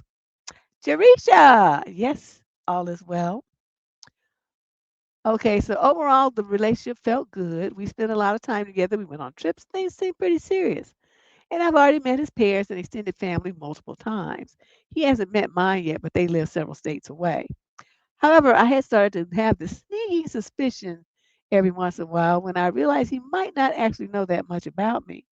Like something would come up in my life where I'd be talking with my friends about a story from my past, and I'd think, wow, he's never even asked me about that. Things like my childhood, what my family dynamic is like, details about my work, or even the summer I spent living in another state for an internship. None of these things had really come up because he asked about them. At the time, I kind of brushed it off.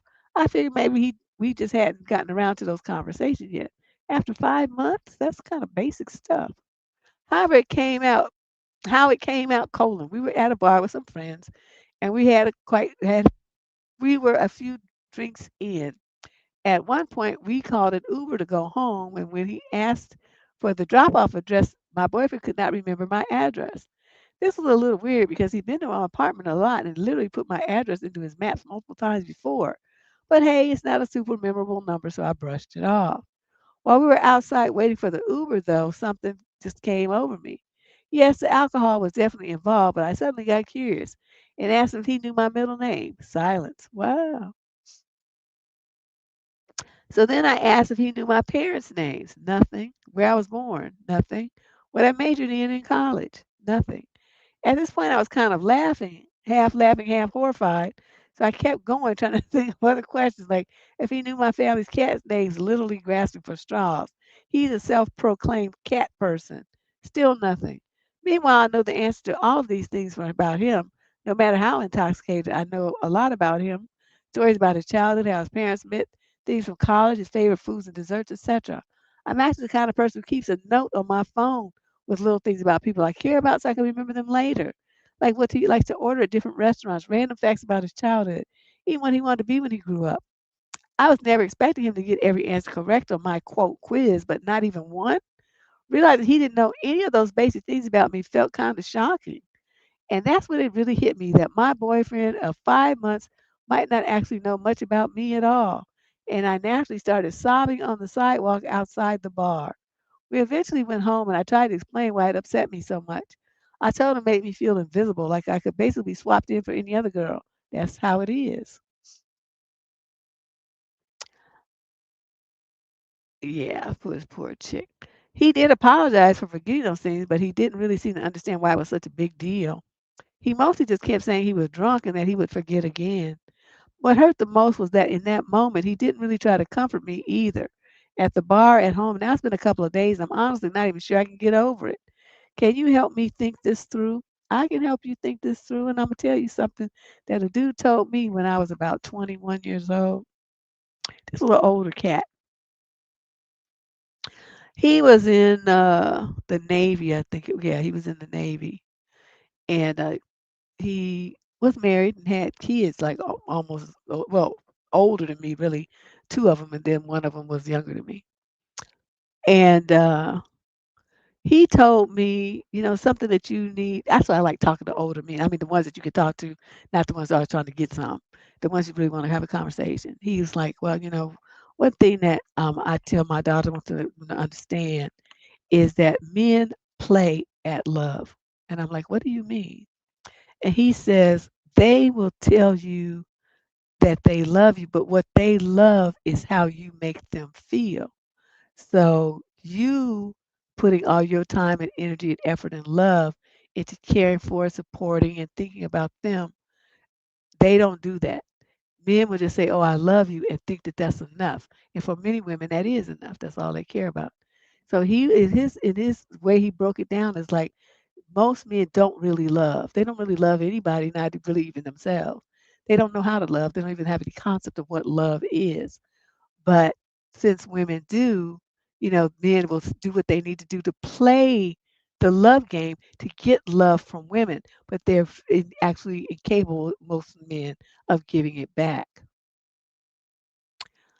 I was 21 when he told me that. I never forgot that shit. And as I got older, because you just really get to the age where you could go into clubs and, I starting to do my little thing, going out stuff. Then I started my singles group. I mean, I was doing stuff, traveling the world with my friends, going to different places. You meet people from other cultures, other ethnicities, other, and social economic groups. And, you get out of college, you start doing, that's when life doors open up because you're not a student anymore. I, to this day, have not met anything that would make what he told me not be true. Men don't know how to love. Don't know how to love anybody. Now, there's some that really try harder than others, and they're understanding what they need to do is better than others. But do they really feel love the way that women do? That deep, I would die for you kind of thing, like you do for your kids. That self-sacrificing kind of thing. I'm not doing that. You know that because of how many of them, want to beat on women, cheat on women, take women's money, stalk and hurt women all around the world. You know, the stuff like with Epstein and all them people with the little kids. Where they that's not showing love for anybody but themselves, if even that. So you think about this on a grand scale, and it would kind of ratchet in your expectations. That's what I'm gonna say. And we want to feel known, we want to feel seen, you want to feel all these things from your partner, and for the most part, that's not going to happen. So, if you ratchet down your expectations, what can you accept? Can you accept him maybe not remember all of that stuff, but remember some of it? The fact that he didn't know any of it though after 5 whole months is kind of shocking. I mean, not kind of. That's very shocking. So he's in it because of how you make him feel. You and how he makes you feel is irrelevant because he's there for getting his needs met. That's why you broke down, cried on the sidewalk because you finally realized that he's in this relationship what he's getting from you, not what he's giving you. And that realization broke your heart. But I'm telling you, that's what this man told me when I was 21. Yeah, I mean, I wasn't, dating anybody at the time, so it was not, I didn't hear from a partner, so it didn't break my heart like how it's breaking yours right now. But it broke something in me in that fantasy that all young girls have about a man being, finding this knight on a shiny armored steed thing fantasy that we had as little girls. That shit went up in a puff of smoke when that man told me that. Because, like I said, as I got older and I saw, how men for what they really were, not one yet has really deviated from. I can see some make more effort. I give them credit; they do make more effort. But is it to the level where they really know about you the way that you know about them? No.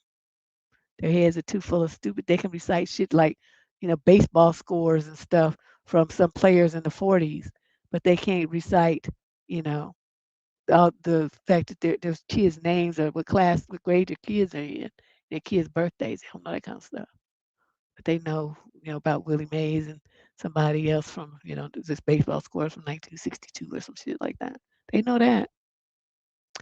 So it's just something to think about. That was one of my little side trails, but I just want to share that with you, young ladies, because thank you, Pretty in Pink.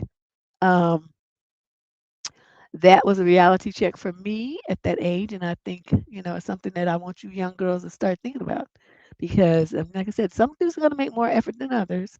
So I'm not gonna make no effort. They just in a relationship for what they get from you. To feel good, to get an ego boost, to get food, services, sex, kids, somebody help them pay bills at the house. They're there for the services.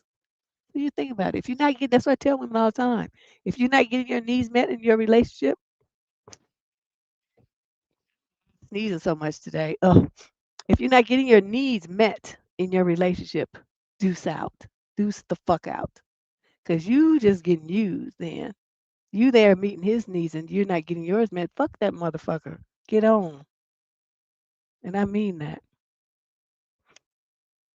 So I mean that's a long-winded answer to your question, but I hope you understand where I'm coming from with that. Question number 17. This young man is 22 to 27, the female is 20 to 34. He says, my girlfriend doesn't like my relationship with my little sister who's 6. I'm 26, my girlfriend is 28, and we've been together for 4 months now. Oh, only 4 months? To make this clear, my girlfriend also has a 6-year-old daughter, and she often fights with me because I'm very close to my little sister, who's the same age as her daughter. She says I treat my sister better than I treat her daughter. Well, of course you do. It's your sister. I mean, I do like her kid and all, but my sister's my priority. I've known her for 6 years and we're bonded by blood, whereas I've only known her daughter for 4 months. But she says that she and her daughter should be my priority, not my sister.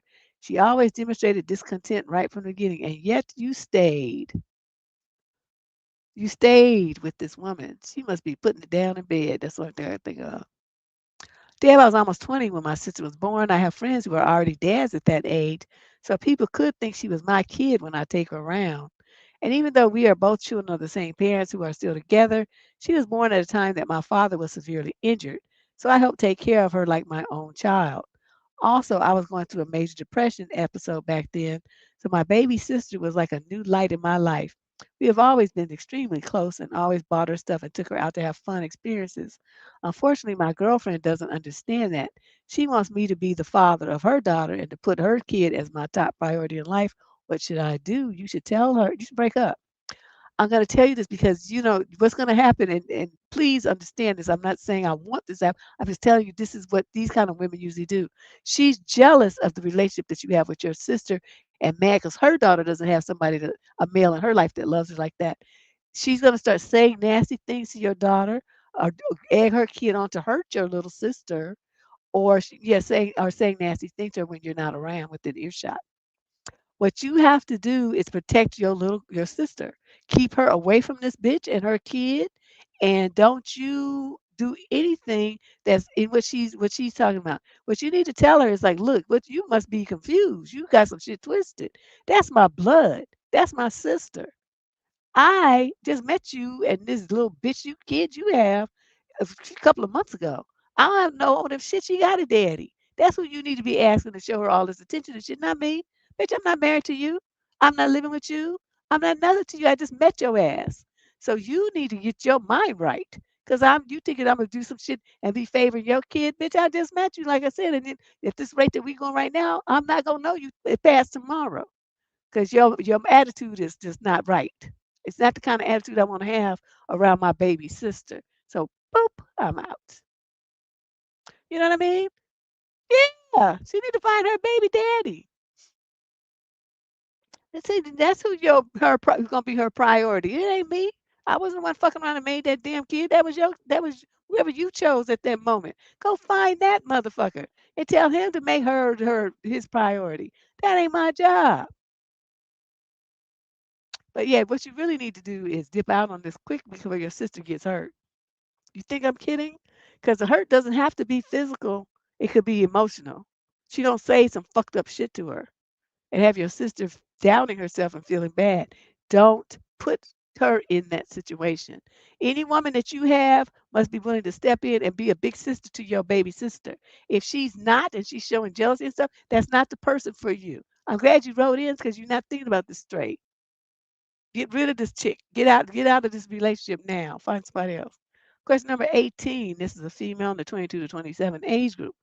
Was I wrong for quitting my job after finding out where they were going to place me? Deb, I'm a caretaker for mentally disabled adults. I've worked this job for a few months now. I basically stay at certain homes where owners of the home needs support that meets their needs. Absolutely nothing wrong with that part of the job. I did enjoy helping individuals become more independent. Oh, I knew some people that did that.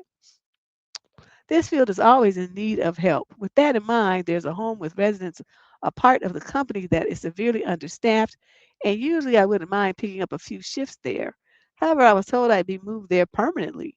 I've never worked at that house in particularly, and apparently one of the individuals that live in that house has alleged crimes against children, and I didn't find that out until my first day of working there.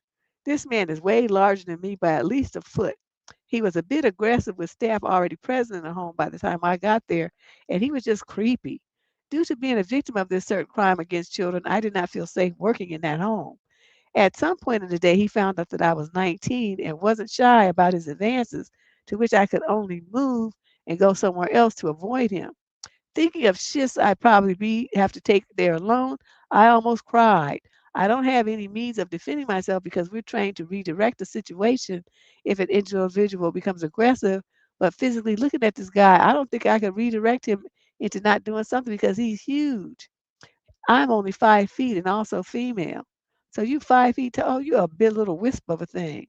Honestly, working that one shift was enough to cause a trigger I didn't even know I had until it happened. It was so bad mentally that it actually forced me to tell my parents about my own trauma with a man like this right after my shift. It was something I couldn't tell them for years because I was embarrassed and terrified. I went to HR about it. Unfortunately, I had to explain my reasoning and out myself, so that was fun. They said they couldn't do much because of how understaffed that particular home is, so I thought about it overnight and quit the next day. Probably unprofessional of me to quit without notice, but I don't think I would be mentally able to handle a shift at that house. Deb, did I do the right thing? Oh, absolutely. You good, because I would have quit that same day. As soon as they told me, oh, that you gonna be uh staffing that house, I was oh well then I quit. That would have been me because you could see it. There would be times when they're so understaffed. You would be in that house with the weirdo men and the other guys by yourself, a little 5 foot tall girl, I don't 19-year-old girl. So you don't have no muscles. That would be a recipe for disaster. So rather than face disaster, you just boop deuce out and go somewhere else. Um, I don't think it was unprofessional. You do like me. I never get. I'm still waiting for the job that I would have where I would give you a notice. People be giving 2 weeks, a month, and stuff. You know the kind of notice I give as I'm standing up, getting myself like, oh, by the way, I'm quitting. I won't be back past today. It's like a 30-second notice. That's what I give. I'm not giving them time to tell me, oh, we want you to train somebody and help us find somebody and all this kind of shit. Oh, no, no, no, no, no, no, no, no, no, no, no, no, no. We're not doing all that. You gonna find your person, you gonna train your person. I don't have shit to do with it. That's how I would. That's why I would always do it that way. Because I never wanted to have that responsibility of training their new person. So if the person was stupid or didn't do it right or something, oh well, you didn't train them right. Fuck them. I didn't train shit. I ain't trained nobody. You did that. That's your job. That's your company. That's your business. I'm out. I'm on about my business to somewhere else. Yeah, she finally told her parents. I guess that is the one good thing about it. Not like they could do anything about it, but at least they know now, especially with somebody in the family, a family friend or something. I always got my letters in advance, and I would never get them from my direct supervisor. I would go to somebody else that I did projects for, someone and say, "Oh, how do you feel about writing me a letter of recommendation?" And they'd be like, "Oh, I would love to." And I would lie and say, "Oh, yeah, because I'm applying for this money, this grant. I'm doing whatever. I'm gonna run for this office in this little club. I'm doing something. And they need to know, how what kind of person you think I am, what kind of work I've done, how committed I am." And they would be like, "Oh, yes." So they write this glowing letter, and I would take that shit, and then I would deuce out. That's how I did it. Because a letter of recommendation, it doesn't have to be really from your direct supervisor. It just has to be from somebody in a high position in the company. Okay? Think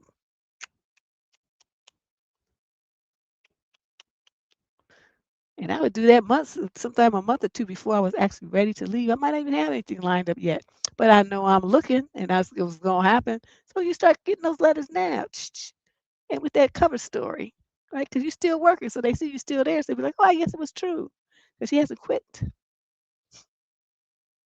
Okay. So question number 19. This young lady, 20 to 34, summer of issue. I snapped at my coworker in the middle of a meeting because he wouldn't stop finishing my sentences. This is a what would Deb do question.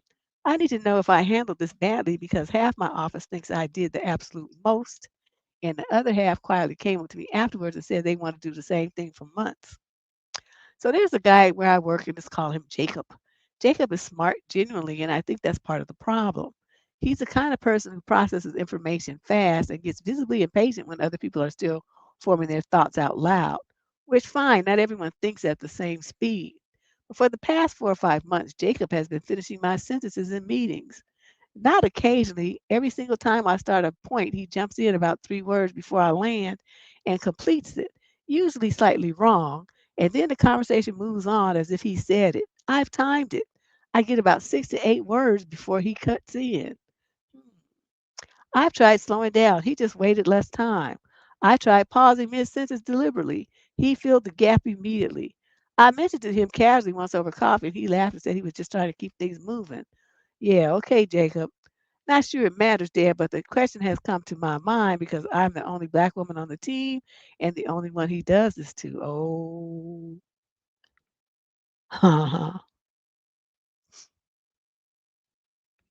oh, this is not good. Okay, so last Tuesday we were in a project review with about 9 people, including 2 from the client side. I was explaining a complication that we run into, and I was about halfway through my second sentence when Jacob finished what I was saying incorrectly and then added his own take as if the thought had been his. I stopped, looked at him, and said calmly, well, I thought, Jacob, I'd actually like to finish my own sentences if that's okay with you. The room went very quiet. Jacob turned red. Oh, that was good. That was smooth. My manager looked uncomfortable. The meeting continued, but it was awkward for a while. Afterward, my manager pulled me aside and said it was unprofessional to call someone out like that in front of clients. Jacob has spoken to me directly since, but 3 coworkers separately told me it was a long time coming. Do you think I did the right thing and stood up for myself, or was it really unprofessional? Well, I think you did. You was better than me because I wouldn't have waited that long.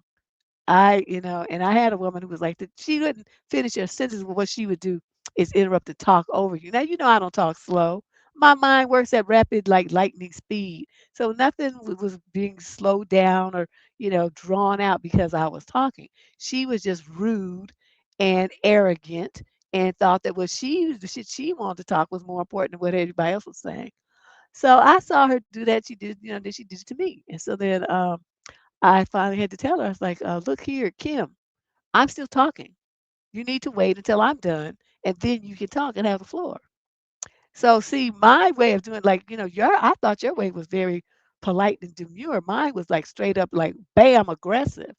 And so then she just said, oh, well, so she started stumbling something. I said, I just held up one finger like this because Zoom and Teams and all these things, everybody can see you. So I just held up my one finger like, shut the fuck up, bitch. Don't say shit else. That's what the one finger means. Like, And so then I completed my thought and I said, okay, now you may speak. And so then she started talking. I had to do that a couple of times. But when I did it that first time, you could see everybody's faces, right? Because like, everybody's face on camera. And you can see people going, so even though they didn't come up and say, it was like they did to you that it was a long time coming, their laughter and snickers and smirks showed that was what they were thinking. So when you could, well, the only thing I would say is you might go back to your manager and say that it was unprofessional to call him out like that. I want you to go back to your manager and say, I was thinking about what you said about me being unprofessional. I want to get your opinion about what is it, how would you classify the fact that he interrupts and talks over, he does this to me all the time. Is that unprofessional or is that professional? And if it was unprofessional for me and you admonished me about telling him that I didn't appreciate him interrupting me, have you gone to him to tell him that it was unprofessional for him to keep interrupting and talking over my and completing my sentences, especially when he's doing them wrong? Have you done that? That's what I would do with my manager because, like, you're not going to be talking crazy to me and the person who's the source of the problem. You ain't checked them. You mad at me for checking the fool that was being rude and unprofessional to me, but you ain't said shit to them. So I would want to put that in his face and ask him, so what are you going to say to Jacob about, what he did that warranted my response? Because he does that all the time, and I've noticed that he only does it to me. And since I'm the only black female on this team, it does give a very unsavory appearance. I'm not saying that's what he did. That's what it is. But I tell you, that's what it looks like, especially to savvy clients.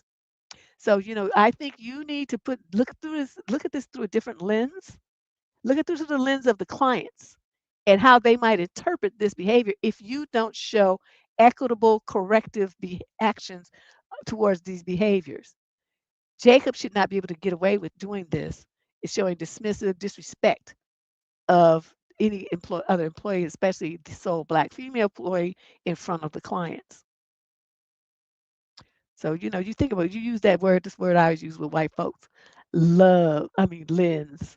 Because, you want to say, you don't want to put your thing on, it's like, my spin, my view, my this and that. I would just say, use that vague term, the lens that this is appearing through, and then they understand where you're coming from.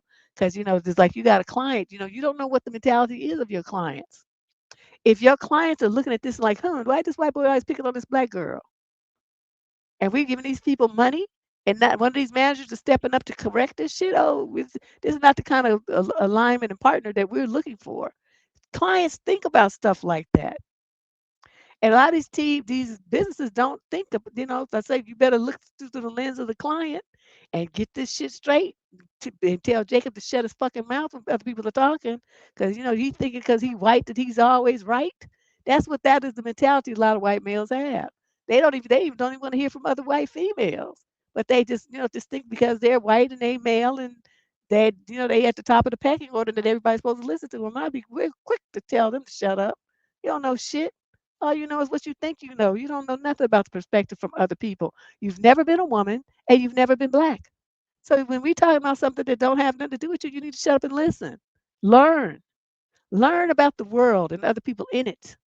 You marketing a product that's going to be marketed to all these different people. They have a voice here. You need to listen to it. Just something as simple as this. I remember legs when I was in college, legs pantyhose. I don't know if they still sell them. They used to come in these little egg-looking cartons. And they had this thing where you buy a pair, you get this coupon where you get a free pair of legs pantyhose. But they only had one color that was really appropriate for black women. It was called coffee. So you get the little coupon and all the colors that you could get for free. Coffee wasn't one of them. I bought coffee. I got the coupon, but the coffee I couldn't get the free for the product that I actually bought. Now, I'm working at the law firm. I'm in college right now. Working at this law firm. I showed it to my attorney. I said, "What is this bullshit right here?" He's like, "What? So what are you gonna do about it?" I said, "I'm about to write them a letter and complain." He's like, "Okay, let me see it before you do it. I'll polish it up and make sure it puts the proper, civil code thing references and stuff in there." I said, "Okay." So I drafted the letter. I gave it to him. He added all the little legal issues in there.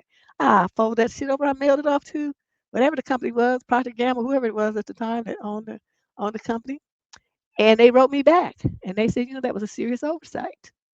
And they sent me a whole case, 24 pairs of coffee colored leg pantyhose.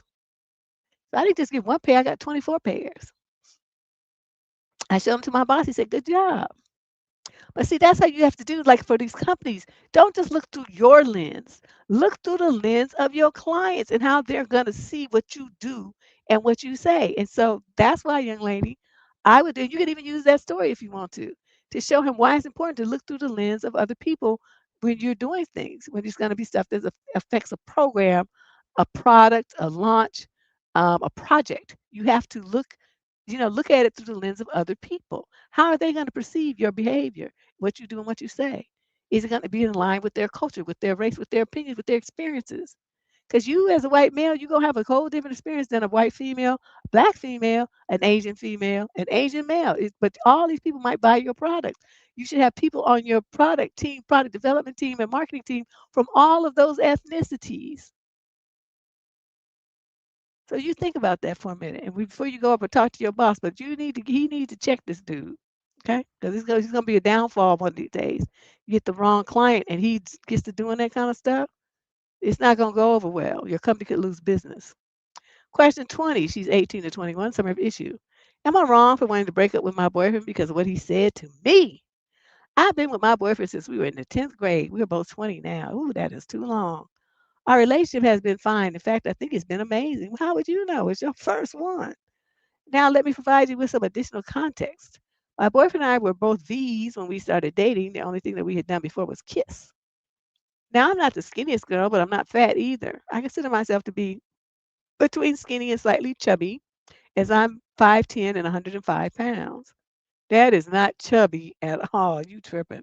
Recently, my boyfriend and I were having some sexy time when he randomly mentioned that he didn't find me sexually attractive. Hearing him say this about me shocked me because he would always tell me how sexy I was and how I was perfect the way that I was.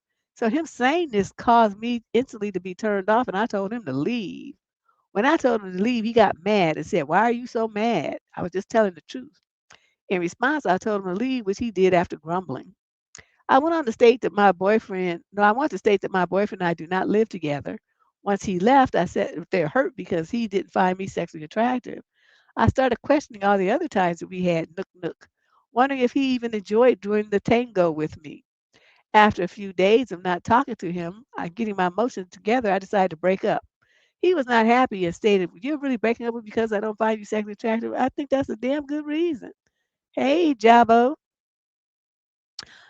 I didn't expect you to get that hurt over it. But overall, he ended up packing up his stuff and leaving. Since we've broken up, his family keeps calling and texting to ask me what happened. So I simply told them the truth. Dad, would you break up with your boyfriend after he said that you weren't sexually attracted to him, or am I being oversensitive? Oh no, that's an excellent reason. I mean, why be with some man who doesn't find you attractive? I mean, if you're just a little kid and you're just gonna be holding hands and skipping and sliding up and down a slide in the playground or something, well, no, sexual attraction is not an aspect in that relationship. But as in a full-fledged adult woman, who's getting herself busy with her man, there needs to be sexual attraction between the two of you. If there isn't, what is the point of continuing that adult relationship? Otherwise, it's just platonic friends. So you supposed to think that he's ugly and he's doing you a favor because he's boning you, and you supposed to be happy with that and stay in a relationship and call him your man and stuff. Like I said earlier, the playing at love. So he's getting his needs met, but he think he get to say any kind of crazy shit to you, and the same love and devotion and everything she was giving him is supposed to continue after he done talk to you crazy. Ooh, these dudes! Oh my God! Mm, mm, mm, mm. He's lucky you didn't cuss him out or hit him with something. So he didn't find you sexy. They just ran on some shit to say. Say, well, I don't find you financially attractive, so we even. Get your broke ass shit and get the fuck out of my house. Broke motherfucker. I would have had to say something mean because I can't help myself. I just have to say something. He would have been intellectually attractive, sex, financially. I would have had to say something to make him have his feelings hurt back. I'm not gonna let you just have the last shot. That's because that's how I roll. If my feelings gonna be hurt, yours gonna be hurt too. I'm with you, Shay. Yeah, that's a perfect reason. I mean, what other reason is there? Let's move on to question number 21. This is a young man, 28 to 34 age group. Some similar issue. My in-laws keep wanting our kids to have a sleepover, and I don't agree with it. I have two children, a son who's 4 and a little girl who's 5, and my wife's parents keep insisting that they need to sleep over their house. Every time my kids used to sleep over there, they come home tired, have diarrhea, and basically look like they went through hell. They'd have to stay home from school or we'd cancel appointments because they are too tired. It usually takes a whole day or two for them to get back to normal. Why would your little kids, they were only just 4 and 5 now, why would they need to go spend the night at their in-laws like that? I've had to tell my family who also wants them to sleep over that no, they can't sleep anywhere right now. Maybe when they're older. Some of them even stopped talking to me because of this. The problem is that my wife keeps caving in to them. Finally, she stopped a couple of months ago, but now they're asking again, even after my wife said everything I just said, but my wife still told them yes. I'm saying no, they aren't going, which might make me out to look like a control freak. I'd like to mention that both of our families are extremely narcissistic. We don't even have Christmas with them last year because of the disrespect we received as a married couple for years. Also, is this a trend? Why do you think everyone in our family wants our kids to sleep over constantly? Because they got that Epstein freak shit going on. That's where my mind eventually went. Why would little kids be that tired and not sleeping? Somebody's keeping them awake. and the kids are having diarrhea. Why is that? Dude, you no. They look like they went through hell. See, you are seeing the surface, but you're not going to the next level, which is why you seeing what happened, but you're not looking at why. You just asking the surface silly question because I probably because it's safe and you scared. I think you know why. You're just afraid to really get to the answer because then you want to go there and hurt some people or to be in prison for killing some people. That's what I think is just keeping you from really going to that level that I'm talking about. Whatever you do, don't you let your stupid ass wife let them kids go anywhere that you're not there. And I mean there, like if you all spend the night, they in the bed or on the pallet on the floor with you. They not in another room. They not down the hall. Ain't nobody coming to get them. They not going nowhere. Those are your kids. You keep them safe and you keep them at home with you, where you can physically see what's going on with them and who's touching them and who's talking to them. You're not doing right. Yeah, it is. No, this don't even sound right. Can't see, so he says, why do they want the kids to sleep over? I mean, can't they just come over for the day and come back? We only live 20 minutes apart. What do you think? How should we handle this? I just told you. I didn't know you were going to ask me that, but I just told you. Just tell everybody, get them on a group call, on a Zoom call, to get all the people at FaceTimes with not all of them on one thing. Say, look here, I'm going to tell y'all this. My kids, every time they go to your house, they used to go to your house, they come home fucked up. So now, in light of everything that we read about Jeffrey Epstein and all them weird people, my kids ain't going nowhere. You ain't spending the night over here either. So don't ask me anymore. Anybody who asks me, I'm cutting you off. Because if she I done told you what I think you all about over there. And so you saying that's not it. I'm telling you, my kids come home with diarrhea and shit. That's just not normal. Little kids that the age of go to sleep and they go unconscious for 10 hours. My kids aren't getting any sleep. What are you doing to keep my kids up all night? It don't sound like it's something right. And so they're gonna stay at home with me and my wife where they can get their proper rest and I know that they okay. You motherfuckers, I just really don't not feeling you at all. And you say, I hope everybody understands where I'm coming from. You ask me again. And you're cut off forever. And then you just say this call is now over. Click that end call button. That's how you should handle it. As a parent, your soul, your top and really sole priority is those kids and their safety and their health. That's all you concern yourself with. Anybody else, your mama, your brothers, their cousins, your sisters, brothers, all of those people are relevant when it comes to your children. Okay? They didn't ask to be here. You wanted to have them. It's your job to protect them. You can't do it. I don't know what to tell you. You can't like put them back, but you better get your shit together, sir, and get your wife in line too. You make sure she understands. Let her see some of them Epstein files and how them little kids got fucked up. Okay, from overly trusting ass parents that were stupid.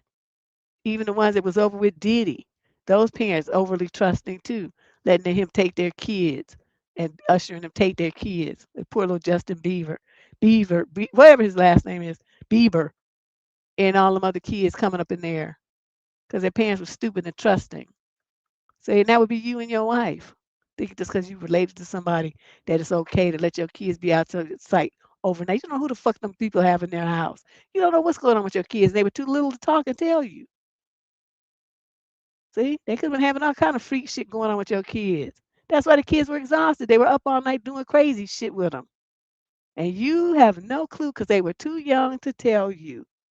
Oh, see, keep your kids at your house and stop being stupid. All right, question 22. This young man is 18 to 21. Some of the issue. I'm thinking about not going on a date with a girl after I found out that she has a kid. I'm 21. I matched with this girl who's 19 on a swipey thing. Deb, she looks like a Disney princess, and I'm not attractive at all. So I ran with it, of course. We got to talking, hit it off, and I gave her my number so we can schedule something. After about a week of chatting, my car's in the shop, so I had to wait for it to get fixed. I started snooping around on Instagram and found her and her account. I found out that she's a mom. Okay, no biggie, except she never told me. We have multiple conversations about kids. I teach kids at a jujitsu gym, and I'm the second oldest of 7, so I'm around little kids quite a bit, and I love them. But I also haven't started college yet, and I feel like pretty selfishly having a kid around would ruin a lot of the fun of being young and going on dates.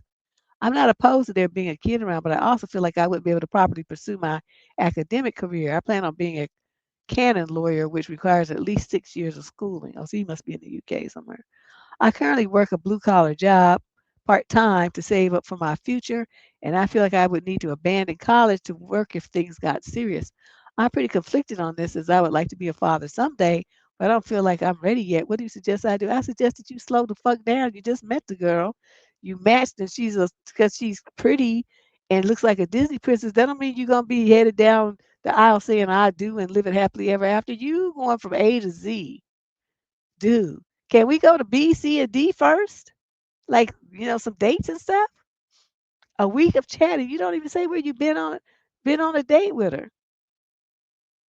You just say what you started founding when you snooped around. So I'm not even seeing where you actually went around, where you actually physically met the girl yet. But you already got yourself married and settled down with a mortgage and kids. Oh my God, dudes. Come on now, for real. But if you're not ready for that kind of responsibility, because even if you would have just dated her, the kid would be around. If you go over to her house to visit and stuff, the kid's gonna be there. So it's the kind of thing you don't want to be bothered. Then just end it. Don't do it. Just tell her you met somebody else and you think you're gonna explore things with that person. She won't care. Question 23. This is a male 22 to 27 age group. Summary of issue. Was I a dusty for not wanting to split the bill evenly when I only ordered a drink? So this happened a few nights ago when I went out with a group of my friends.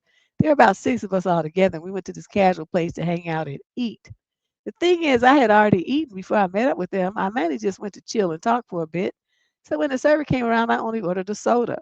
Everyone else had ordered a full meal, burgers, pasta, appetizers for the table, and a couple of people got alcoholic drinks too. Totally fine. I didn't care. I was just there to hang. When the bill came, it was pretty big. I think it was around $175 or something like that. One of my friends immediately goes, "All right, let's just split it evenly so it's easier." But Deb, if we split it, my part would have been $25. My drink was literally like $3. So I kind of laughed and said, "Wait, hold up. I only got a soda. Can't I just pay for my drink?" The mood at the table got a little weird. One friend said, "It's just easier if everyone splits it and that it's not that much money." I said, "Yeah, but I didn't eat anything.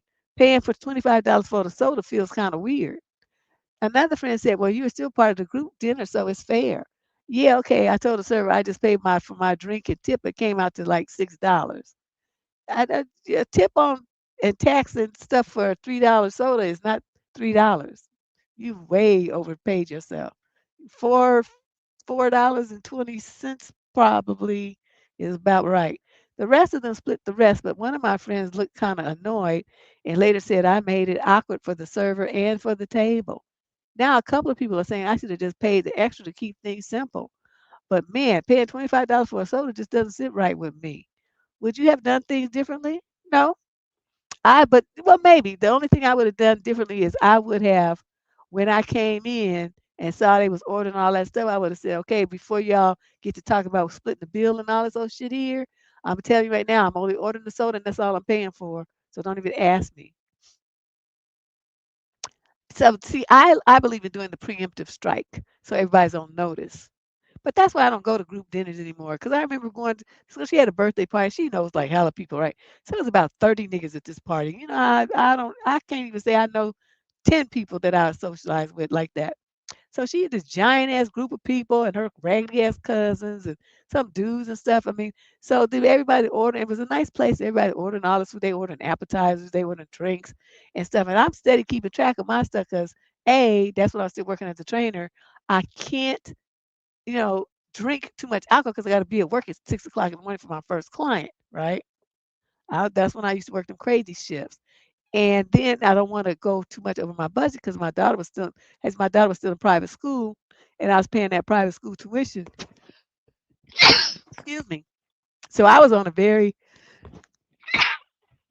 very tight budget. So I'm keeping track of what I'm spending, right? I mean, I ate, but I didn't go crazy, and I didn't touch their appetizers because I don't eat that kind of stuff.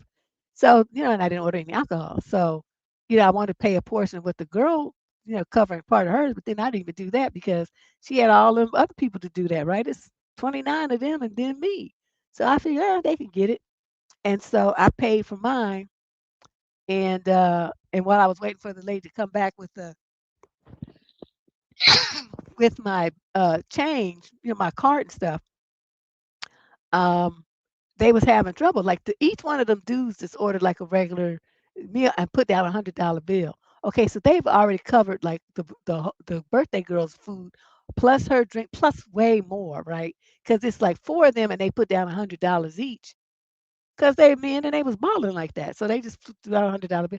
Okay, why is everybody pitching out 20s and tens, and the bill was still like 200 and something dollars short? So that was when I got up and I said, "Well, y'all work that out. I'm gone." And I left. I've never been to a group dinner since. Because just always on people that try to skate by and think other people gonna cover their food. I'm not about that life. I'm not doing that. I'm not splitting shit with you. You want to order up the world and order the most expensive shit, 999 $13 drinks, and you think everybody else is supposed to pay for that shit? No. So I think, that's to me, that's the only thing that you did.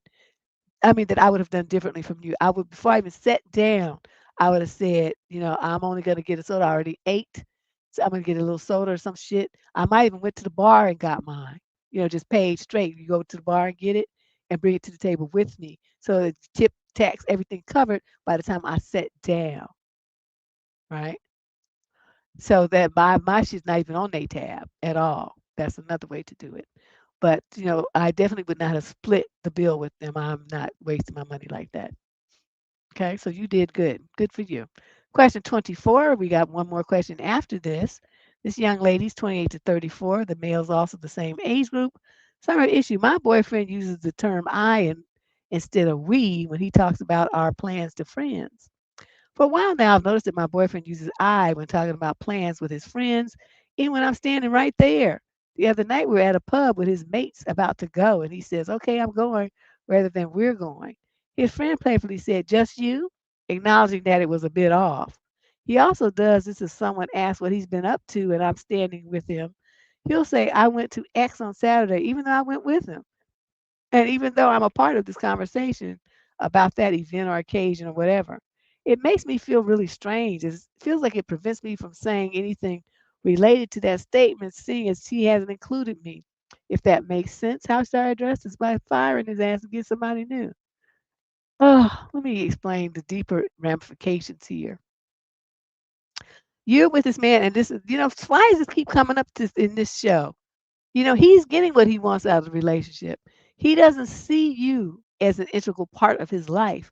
You're just on the periphery, just like them dudes on the periphery. Yet he's sleeping with you and getting all kind of creature comfort benefits from you giving love to him. But he can't even love you enough to include you in his conversation. Do you not understand that? I mean, I think you get it. You're kind of getting it, but you're not looking again under the surface. You're only looking at the surface, which is, oh, he only says, he says, I. Don't you know what that means? That means he's not thinking about you. You're not a part of his world. Oh, God, no, they didn't. This, come on, girl. Think about this. Why would you only talk about yourself if you're in a relationship? The reason that's because you don't see yourself as in a relationship. You don't see that person as a partner. There is no we. It's just I.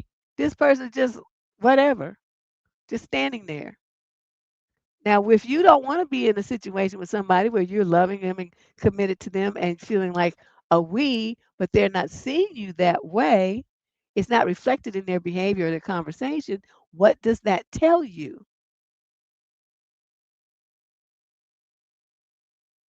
Okay. So conduct yourself accordingly. I would strongly suggest that you cut this off and move on. He's not going to understand it. He's going to try to act like you don't understand it anyway, but he will. Oh, this is okay. I see what I did. Okay, our last question of today. And again, if you want to submit a advice question to this column, see that QR code up there on the screen. Just can't scan that with your phone, and it will take you to the advice submission form. And then you'll be able to submit your question. You guys, I spent some money.